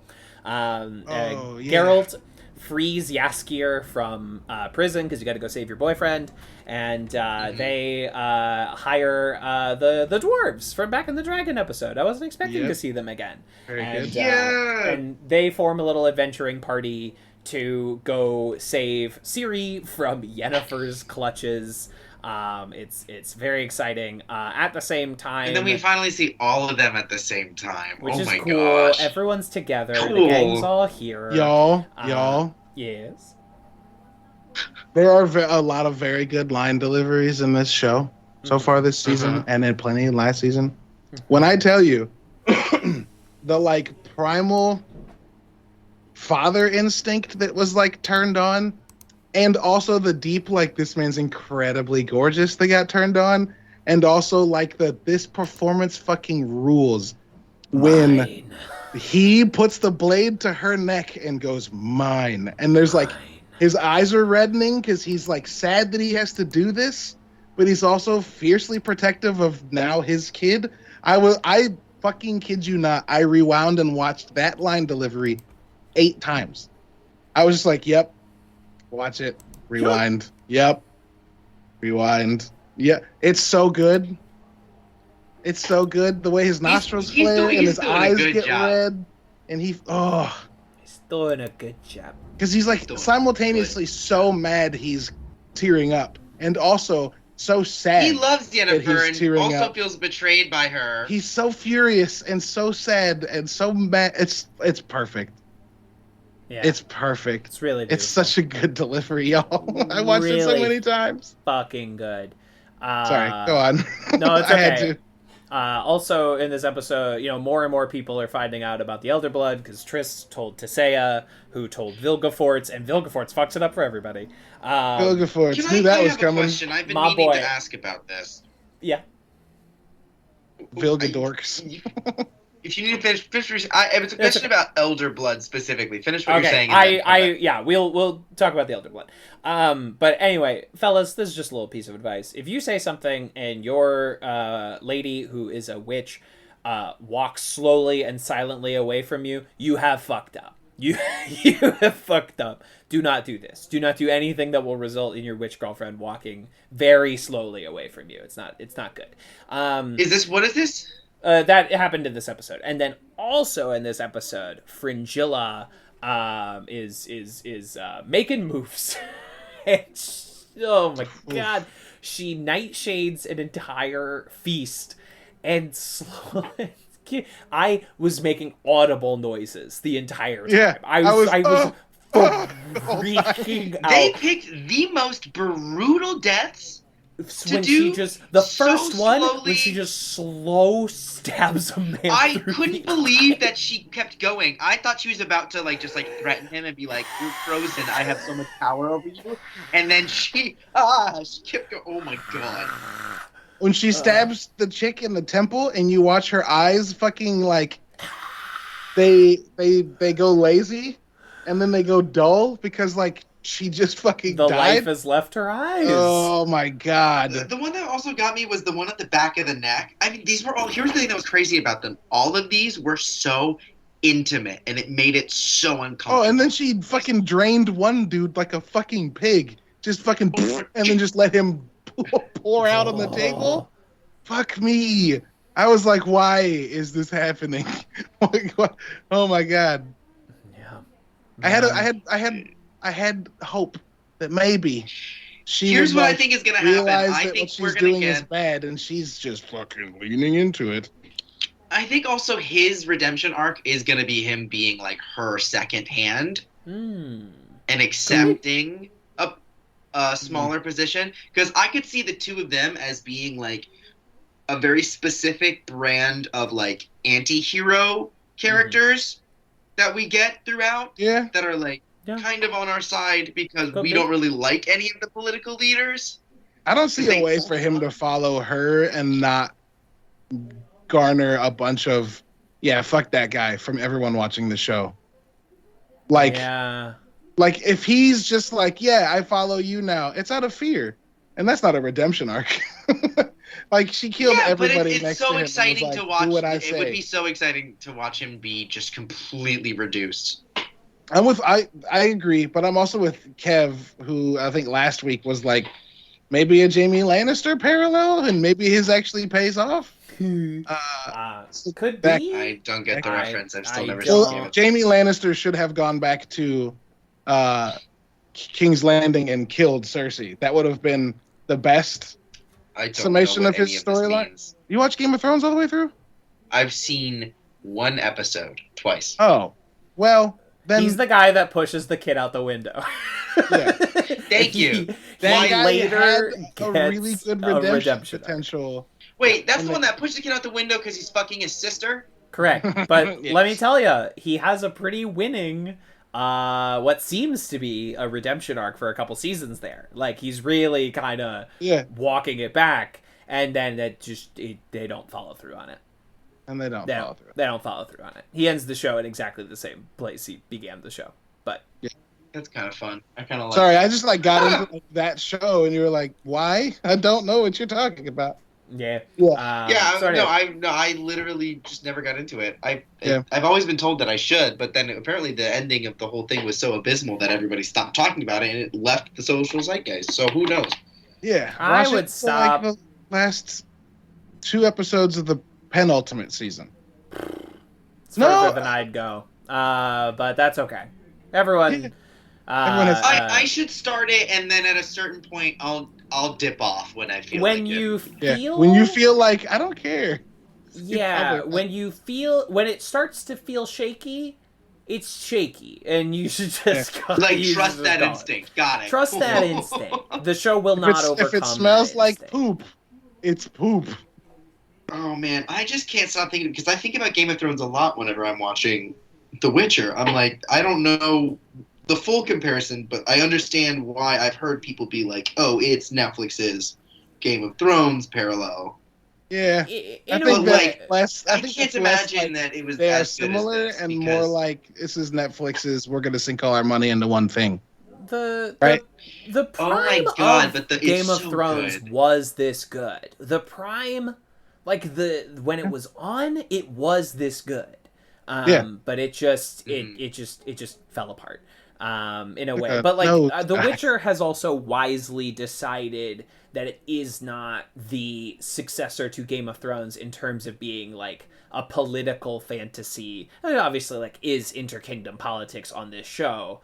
But it has decided it is actually Xena warrior princess. The Witcher is much more in line with the adventures of Hercules. The number of incredibly intelligent and powerful women in positions of power in The Witcher is awesome. It is so I think Game of Thrones a while to affirming to watch. It should do that. It's hidden in it's more fantasy adventure than Game of Thrones ever was. I love it fantasy adventure. Exactly. So it's yes, it is a big budget fantasy show, but it could not be more dissimilar. Because I was like, I can't imagine that these kind of adventure aspects of all these little things tying together wonderfully. I can't imagine Game of Thrones was doing. There are cool fights. End of episode 7. I can't imagine Game of Thrones ever doing an ending quite like that. You know what I mean? No, it is different. And again, there were some haymaker fucking cliffhangers. There were some humdinger fucking moments on those prime seasons of Game of Thrones, but the vibe was different.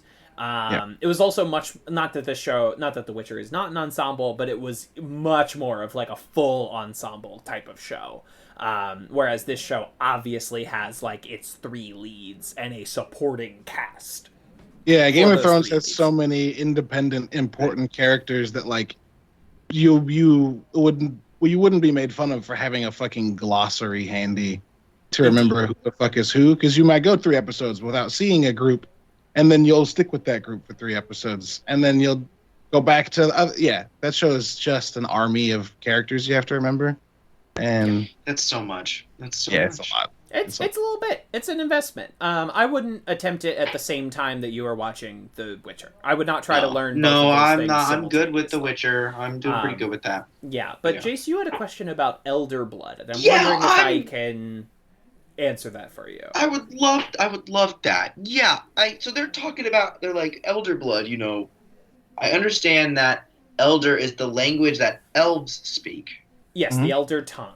Uh-huh. And based on what we've now learned, the Elder Blood they're referring to within Ciri, within Cirilla, is elf blood. But if they're... But not just any elf. Not just any elf. So, They call it Elder Blood, though. Yeah, a but- biochemically like an engineered elf. So Specifically. let me attempt. I'm sure the show will go into even greater detail about this at a certain point, but let me cliff notes the thing for you. Mm-hmm. There was an elf a long time ago, an elven warrior. Her name was Lara Doran. We saw a little shadow puppet play about her in the first episode of this season. She was an elven warrior. She possessed incredible power. They essentially like incredible magics, often referred to as like powers over space and time. She had a child, and so the bloodline would continue on through her lineage, with her powers reappearing in two. It skips a third generation. So that is why Queen Calanthe, Ciri's grandmother, did not have any magical powers, but Ciri's mother and Ciri both have those magical powers, because it skips a third generation for magic reasons. Right. Yes, so Ciri is, I mean, through like a real but way back what's her strata, name? is part elf. Part elf. Like way, but like again, descended from one specific elf. But yeah, way back in her lineage, Ciri is part elf. So why would that one specific elf have elder blood versus elven blood? I think it sounded that's- cool. It was I a also cool think that, name for blood. So, but if elder blood is the same thing as elf blood, why don't the other elves have it? Like, why Because is it so was hard? one specific thing. There's a lot of Yeah, things. Again, the I'm sure the elders show are- will get into it. I don't want to like get ahead of what they've told us so far. What were you saying? The elders feel like their way of describing the first elves, or like elves that were there a long time ago. Mm-hmm. So they're the elder. They're the oldest. Right. So So, there must like- have been some sort of event that shifted the blood from elders to elves. No, I think that they all got wiped out. And like over time, as they've been like barely surviving, their blood's been diluted. And they've had to survive, and like blood's Right. mixed. And like they're no longer like the elves of fucking Rivendell. They're the elves that hide in the shadows of Mirkwood because there's spiders that were sent in to kill them. And That's there one of was the things one that- especially powerful elder that slept with a human as a way to insert a biological weapon into. Yeah, she had incredible power. She had a child. The child possessed the incredible power, and thus a bloodline was born. Which we later And I learn don't is think it's a because form she of a had. weapon. I don't think it's because she had a kid with the human. The thing No, that that they was just read from in the circumstantial. book, the thing that they read from in the book is that they cursed humanity to carry on this weapon for 10 generations. Like it will hide in your blood and in your bloodlines for 10 generations until it will come So out. the curse manifests in Ciri. elder blood being in Mhm. some of these. Okay. You're, So, When- you're yeah, so like when she the- might not have yeah, even when the- slept with a human. It might No, have she just been did. like he cursed this guy and then she did. She fell She in slept love with with a human man, a sort of ordinary human man. and then it he was, probably crossed her and then she cursed him. Is that the story? No, she No? was killed. Well, how did she curse him then? I'm confused. I don't. They She killed- controlled space and time, remember? Yeah, So she could have cursed him after. I believe she makes the curse in her lover's vengeance, right? Like she makes the curse of the bloodline. I see. You're reading too much into the word elder. It's just I just didn't know if it was the same thing as elf blood, because they kept being like, you've got elder blood, and then we kept learning that she's part elf, and I was like, how am I supposed to connect these two? Yeah, I'm trying to think of like a good facsimile of, because like, they're talking. The other thing I'm thinking back to is they talked about how those flowers only grow where elder blood has been spilled, and then I was like, okay, well, if elder blood is just a type of elf blood, then why don't all the elves? No, it is. But it's basically someone who had elder blood. It is one elf's blood because... Okay, here we go. Because the carriers of this elf's lineage have appeared human, they are saying this person has this elf blood. Does that make sense? Like, because everyone has looked human, but you are carrying this secret within you. You know, this person will live among you, will look like you, but carries this one elven lineage. But it is not all elves. It is one elf that you need to be concerned about. That elf is so powerful and old that it would be considered an elder. I suppose so. I might be reading too much into it. You're reading too much into it. Don't worry about the word elder. I care throw so it deeply about the words. No, I understand, but like throw it in the trash. Don't worry about it. Okay. They're not I'll learn really what I using... need to learn in due time. Yeah, they're not really using... You're kind of calling it elder, but elder is not being used interchangeably with old. It is being used as like our elders. Right? It is more in the term. So right, let's say closer to saying like a dead bloodline versus elder blood. Essentially, because elder isn't a different type of being. It's an age of a being. Yeah, it is. So, okay, so elder blood is old, not. So the blood is okay. Now I get it, because the blood is part of an intergenerational curse. It's not. Right. Because it's of an elf. The curse happens to be from elves, but that's not... Yeah. Let's okay. I think it's making sense now. I think we're good. Elder is a vintage, not a species. Right. I like Let's say instead of elves, it was the French. And the country of France. And there were, of course, a long lineage of pure-blooded Frenchmen, right? But then another group comes in... kills a bunch of the Frenchmen, interpopulates. No, there are no longer pure-blooded Frenchmen, and the language is essentially wiped out because all the elves we meet speak the same language as the humans. Right? They have been folded into this society. They've been conquered. They've been colonized. But anyone that still possessed like that noble French blood could speak the tongue. In theory, in that universe, we could come up with the word, like the language of our elders, French, and apply it in the same way, but not specifically just meaning old. Yeah. Right. Anyway, there you go. Yeah. So that's the mystery of Lara Doran and her weird blood. that's the mystery of Lara Doran and her fucked up blood. And anyway, Yaskir's fun. He's singing a song to some mice. It's very cute.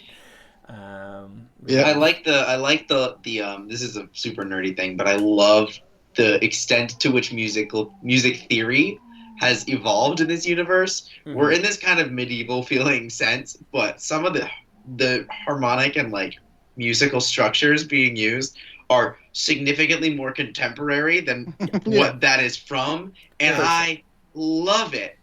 I think it's so my gosh, it's so fun, because it's also, there's so many other elements about this world that are like, that's not how that works. So they were like, why can't music utilize, like not minors, but like dissonance in these ways? And it's just like, oh my god, you can.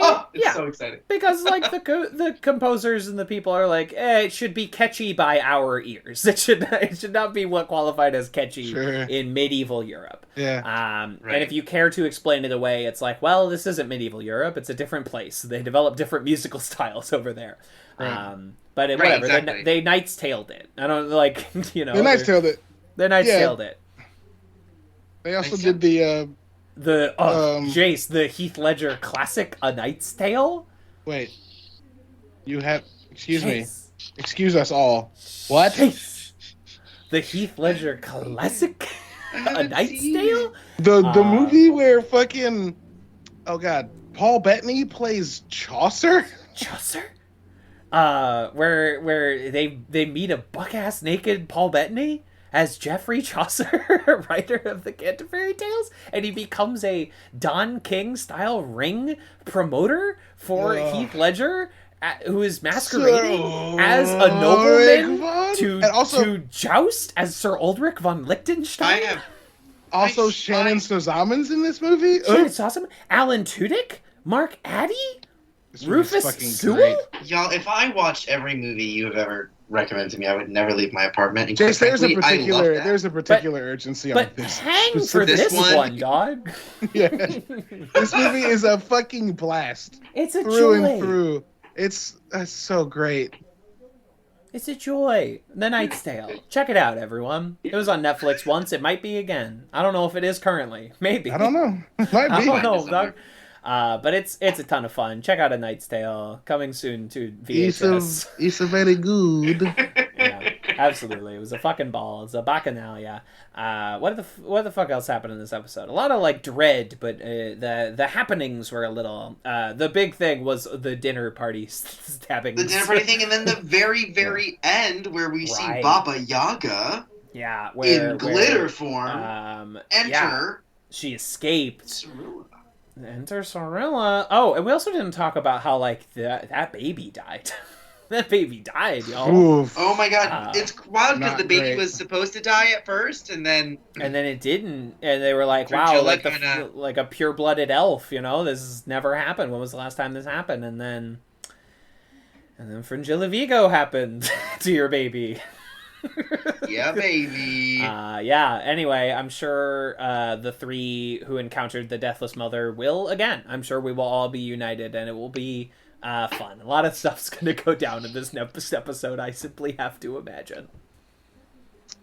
Yeah. Oh yeah, I'm very excited. God, that baby death is excited. Fucking rough. It's gonna be a big one. Also, like wicked fuck Fringilla, dude. I've never really liked her. She started to come around for a second when she was like in the less fortunate situation.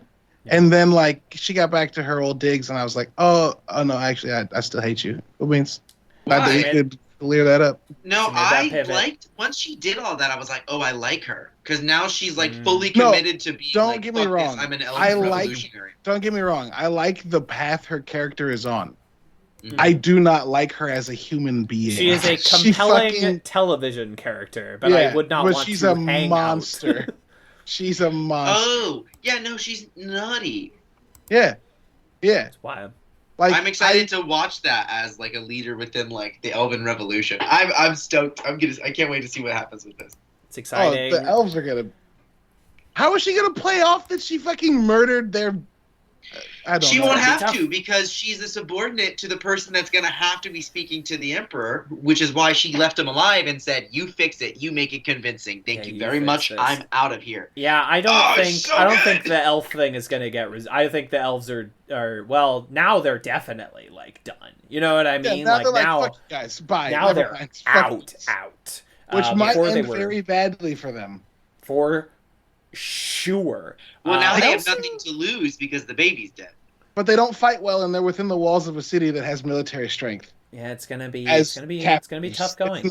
It's not gonna go great, I don't think. And we have Dara, who's swearing off his sort of spy allegiances to the owl. He's telling the owl that he wants no part of this, and the owl seems, pretty inquisitive about it because the owl goes, and then just tells Dijkstra. The owl just tells Dijkstra. Well, that's what the owl is like Dijkstra's communication line, right? Cannot wait for y'all to see what's going on with this owl. I'm so stoked. I'm like, what is happening? I feel like it has to come up in this next episode, unless they... No, I don't want to say anything. I don't want to say anything. I'm so excited about it. But if it is not revealed in the next episode, I have a theory as to why. But Man, can't wait for y'all to see what's going on with this owl. It's fucked up. It's gonna be great. The first time you see him talk to the owl in episode like 4 or whatever, before he goes into the room with the king to catch the people that are about to poison him or whatever, he's like tweaking fucking hard.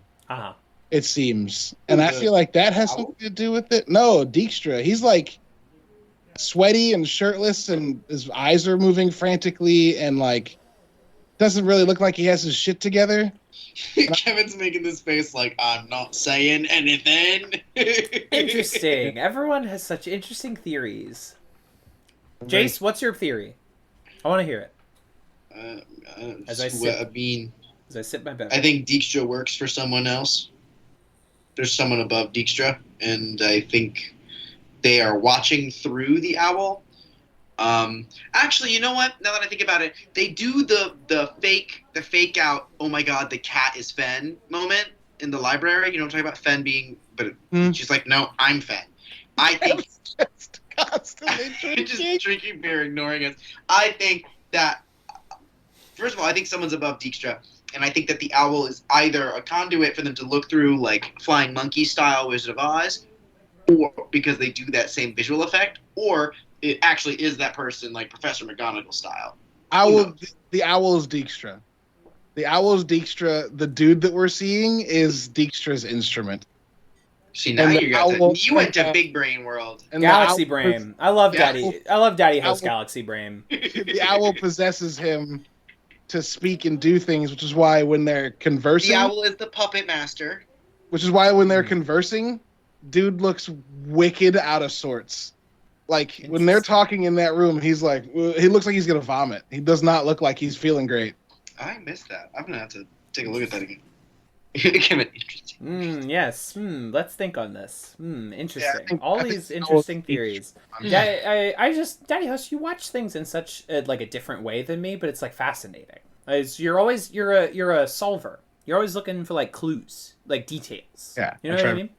You're a big details guy. Yeah, it's in my wife thinks it's insufferable, which I because you'll like come in here and be like, well, WandaVision has to be this because the car was facing this way, and I'm like, my brain just does not think like this. But that's it's very interesting.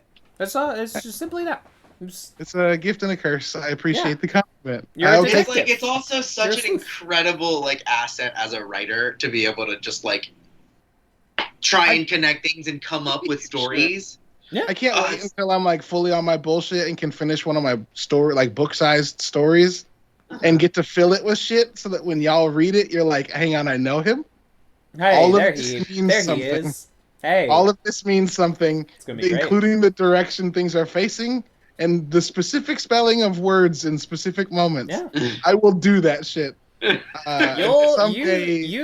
watching things and you'll just catch a word and you're your brain will just get fixated on that word. It's just very interesting. You're gonna write the Da Vinci Code. I don't mean the book Da Vinci Code. I mean the literal Da Vinci Code. I don't know. That's a pretty popular book. I don't know if anybody's ever.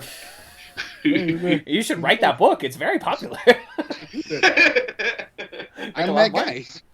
Yeah, you're Dan Brown. What'd you call him? Oh, I don't like where this is call going. Me Brown? I don't like where this is going at all. My white guilt is doing somersaults. Oh, no. All right, moving on into plugs. Unless anybody has any more Witcher thoughts before we all just fucking slam this season finale. I do the thing, the May method. I've talked now 3 episodes about. Yes. The first 10 minutes of this last episode are a fucking doozy. Oh boy! Caleb. Imagine. Yeah. The May method's great for Could you imagine if they did one of those? Could you imagine if they did those next week on The Witcher kind of things as the credits roll? That they used to do on, which is what I'm realizing what the May method is. That's what I'm doing. Yeah. That's exactly basically. God. But if instead That's of why I love doing it. Which is because watch an episode and you're like, I don't have time to watch the next one. Right. But I want to be excited to watch the next one even more. So I'm going to watch until the credits. When I started Foundation and it opened with credits, I was like, oh, damn it. Fuck. I can't do that with this one. Shit, man. But when shows give you a little lead in and then they're title card, I'm like, fuck yeah. I get a next week on every time I watch an episode. Can't wait. Love a That's- teaser. Love a cold open. I might have to start doing that with some of these shows. Oh, and the way that every episode has a different like icon Yeah. next to the Witcher. Mm-hmm. Y'all, this one is wild. I really liked this flame hand that they Oh had. no! Sick. The finale And one the is skull. wild. Chicken house. Chicken house. Chicken house. I won't tell you. Oh, boy. But the finale icon is wild. And says a lot, I think. Ooh. Can't wait. Says a lot. Ooh. Might watch it Yeah. tonight. Might fucking. It's also- I'm it's thinking also the- about it. It's also I'm the like- first opening. It's also the first icon in that opening that's like animated. Hello. What? It's not just an item. It like does something. Hello. Yeah. It's good. It's good. See, this is why Is I it- do this. Is y'all. it like This in? Is it like in every Indiana Jones where they fade from the Paramount logo to an actual mountain? Is that what you're talking about? No. It moves around the screen and maybe possibly explodes. Hello. I cannot wait. And it does fucking psychic damage. Maybe a few things hit each other. Hello. I have no idea what you're talking about, but I need you to stop talking. This doesn't make any sense. Can't wait. Kev, you will see it. You will see it and get it instantly. Yes. You will go, Oh yeah, I'm "Oh, sure. shit, I'm sure I will this?" recognize whatever it is. I'm like, hey, I know that. Yeah. I also they did Like, like you'll get it too, but like, I don't know why I Kevin's, said like, Kev specifically. Play the games and read the books. No, Ah. it reminded me of a thing in the game as well. yeah, which is for why I sure. said that. At Right, WitcherCon this year, they did like when they were announcing the episode titles, they also showed the fucking emblems, and I cannot remember what this one is, so it'll be exciting. Oh, you've seen it.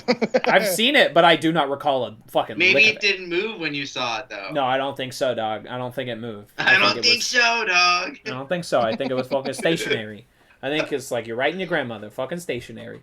Bada boom. Virus. All right, Bing, bada, moving boom. on into the fucking plurgs.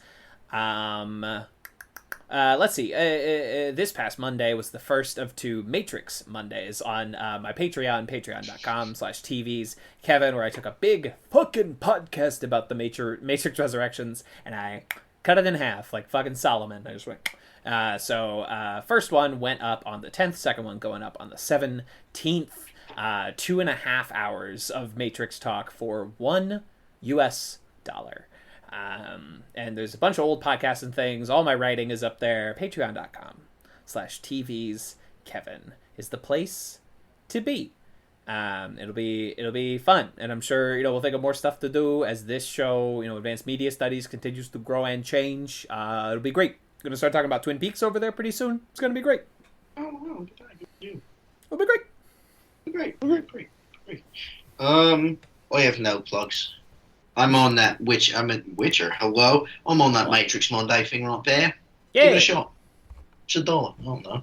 And there's a little preview on this very podcast feed, like 10 minutes-ish, if you want to get a sample of our Galaxy Brain bullshit that was going on there over at that episode. The pure ad nauseum nonsense. Absolutely. Yeah. Get I don't have any injected other plugs. right in your veins. Right in your veins. Right in the back of your skull cap like a robot. Goddamn right. Papa? Don't think I have anything really going on. I start teaching next week, so I'm nervous as fuck about Hell that. yeah. You're going to be great. You're going to be fine. What are Hopefully, you teaching? game design at Webster University. Oh, Oh. shit! That's awesome! Have I not told you this? You might have. I don't You only remember told anything. me last week. Oh shit. Okay, yeah. No, it was I'm last week, bad so then about. no. I don't know who I've That's told okay. I and who was I haven't. in St. Louis and didn't come to see you. Like, I think I'm still the bigger asshole here. This is true. This is true. Maybe. I forgot about that, and now my hatred is renewed. I feel so bad about it. It literally lingers in the back of my head. It's fine. No, because I want to hang out with you, but Yeah. that. Well, it'll happen. It'll happen. It'll happen. Or it won't. Or it won't. And Or that's never. I doubt that. but we're no. gonna do an advanced media studies live podcast show at some point with That an would be audience incredible. of 3 people. It's gonna be fucking awesome. Be fire. Cheer. Oh yeah, I don't think I've got anything else coming up. Kind of because I'm like turtling until that happens. Right.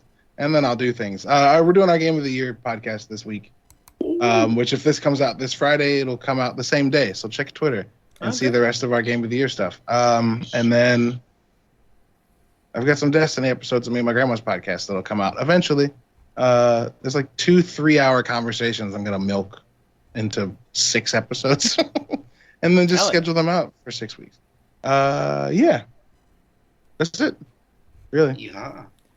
Make it milk. Make it milk? Make it milk. Nobody liked that. Nobody. No.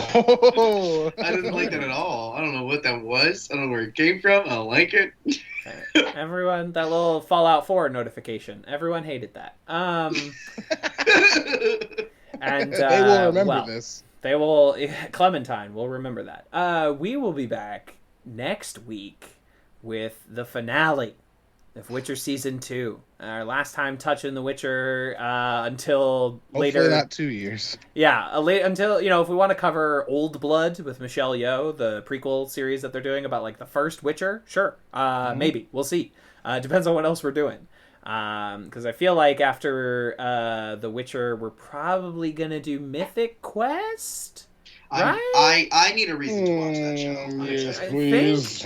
I think we know our next 3, and it doesn't map out like 1-to-1, but it's kind of like a Daddy's choice, a Jace's choice, a Kevin's choice, And is one of them Steven Universe? No, that's on your bracket. You got to put that on the bracket. Which one's mine? Ted Lasso. Do you want to claim that? No, Ted Lasso was not mine. It wasn't yours. I said kind of, because mine is Party Down. And yours is definitely Party Down. The last one that isn't claimed is Ted Lasso, so you can have it. But it's not like only you like Ted Lasso. I like all 3 of these shows. I'm excited. Something that we can burn through quickly before we settle on our biggie. Exactly. And then in March we're doing our March Madness bracket. Although I don't know if I can say March Madness, so pretend I didn't say that. I think it might be a Super Bowl kind of thing where it's like owned. Yeah. TM. So we're doing that, and y'all in the listening audience will get to help us decide what the fuck we're covering after those 3 shows. My goal on my side of the bracket, I want to do 5 different mediums. I don't want to just limit it to TV shows. I'm gonna put some. Can we books do movies too? Yeah, we can put movies. You can. Oh, Jace, I'm putting the Dark Crystal on there. Y'all haven't seen the Dark Crystal. The Dark Crystal needs to what be. the literally. Fuck? Yes, I have. Kevin's never seen it. Literally anything you want, as long as it is like reasonably accessible for the other hosts. We should call it Watch Madness. I don't get it. Oh, I see. not the Dark Crystal thing, the whole thing. I see what you mean. The March Madness bracket should be called Watch Madness. So that'll be fun. I'm gonna put some fucking why not books Media on Madness? Some goddamn books. Because Watch sounds like March a little. I don't know. I'm being dumb. But we get to keep the alliteration with media. Media I'm gonna put some fucking comics on there. If I figure out a video game that would work, I might put a video game on there. You don't. We should just do the action movie list you were putting together as a thing. Oh, the like John Wick 1, 2, and 3, Atomic Blonde, Gunpowder Milkshake, Kate. That could be fun. Fun. We'll call it action trash. Call it trash. Yeah. Anyway, so that'll be fun. We'll be looking on that, and that was my little reminder to my hosts to like be thinking about it like a little bit. I forgot entirely. I'm like, what the hell do I like? Well, Jace, Steven Universe. There you go. But that's part. No, Steven Universe is a commitment that like that literally would take so long. No, put it on there. That's exactly the time. I don't think we are going to. Yeah, the March Madness is for us to pick our next big show like Community. Oh, exactly. Big show. I'll put it on there. It could be literally whatever you want. If there is a one-season show, through it multiple at a time, and then do like at the end they started releasing them as Steven Bombs, is what they were colloquially called. So it was like 5 episodes at a time. Yeah. So it's basically like watch a short movie's worth of cartoon and then come back and then return. It can be whatever y'all want it to be, but like that would be the time to do Steven Universe, because it would be hard to convince Daddy Host and myself to invest in all of that. But if it wins the bracket, we have no choice. You know what? See, there's that, but I also am like, do I want to waste a spot on the bracket because I don't know if it'll win? But I'll keep it there. Why not? It'll be a good excuse to bring more queers on. But do you want to believe in your dreams? I do believe in Steven. Yeah, exactly. That's for the Steven Universe fans out there. You would have, and the word nerds. He would have loved believe that. in Steven. It's a whole thing. I don't know. I believe you. Take your word Thank for you. it. I don't need you to believe in me. I need you to believe in Steven. I can't yet. I don't know the man. It's okay. I know he's a little boy. I've seen the first, 6 episodes. Okay. Yeah. No, it goes way further. Yeah, that's my understanding. My understanding is that I did not see the stuff that everyone loves. You saw nothing, basically. You saw a really well-established You foundation. know nothing, Jon Snow. You saw a lot of Easter eggs that you won't even realize are Easter eggs until you've watched the entire season, maybe twice. Wow. Well, I can't promise that. Can't promise twice. Caleb, I think, genuinely speaking, like, the kind of stuff that you like, where you're like, ooh, the theories and putting stuff together, this cartoon is gonna really scratch that itch for Really you. gonna grab my goose? All right. I don't know, Jace. This sounds like a bracket entry, but whatever. I'll put it in the does. bracket. No, it's a It bracket. does. I care about it deeply. I'll Sounds do like what a you want. bracket entry. Anyway, I've already exited the show. Toss a coin to your Witcher. Stop listening to me. Stop listening to the sound of my voice. Yeah, go do something else. You've listened to us long enough. Bye. The movie's God, over. Why are you still here? Go home.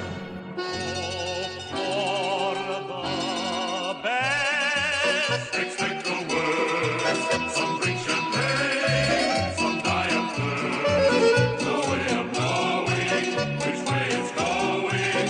Hope for the best, expect the worst. Hope for the best. Expect the worst. The world's a stage. We're unrehearsed. Some reach the top friends, while others top friends. Hope for the best, expect the worst. I knew a man who saved a fortune that was splendid. Then he died the day he planned to go and spend it, shouting, live while you're alive. No one will survive. Life is sorrow. Here today and gone tomorrow. Live while you're alive. No one will survive. There's no guarantee. Hope for the best. Expect the worst. You could be twice more your family does. So take your chances. There are no answers. Hope for the best. Expect the worst.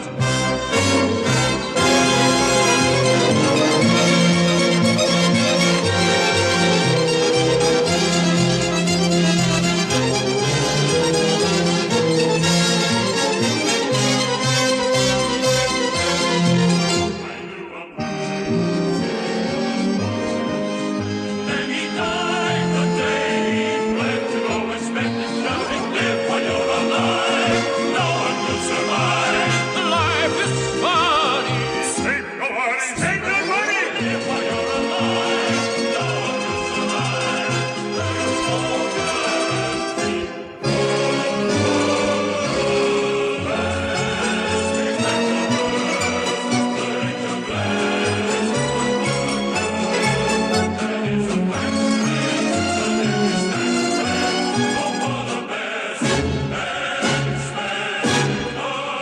Even with a good beginning, it's not certain that you're winning. Even with the best of chances, they can make you end up dancing. Look out for the watch out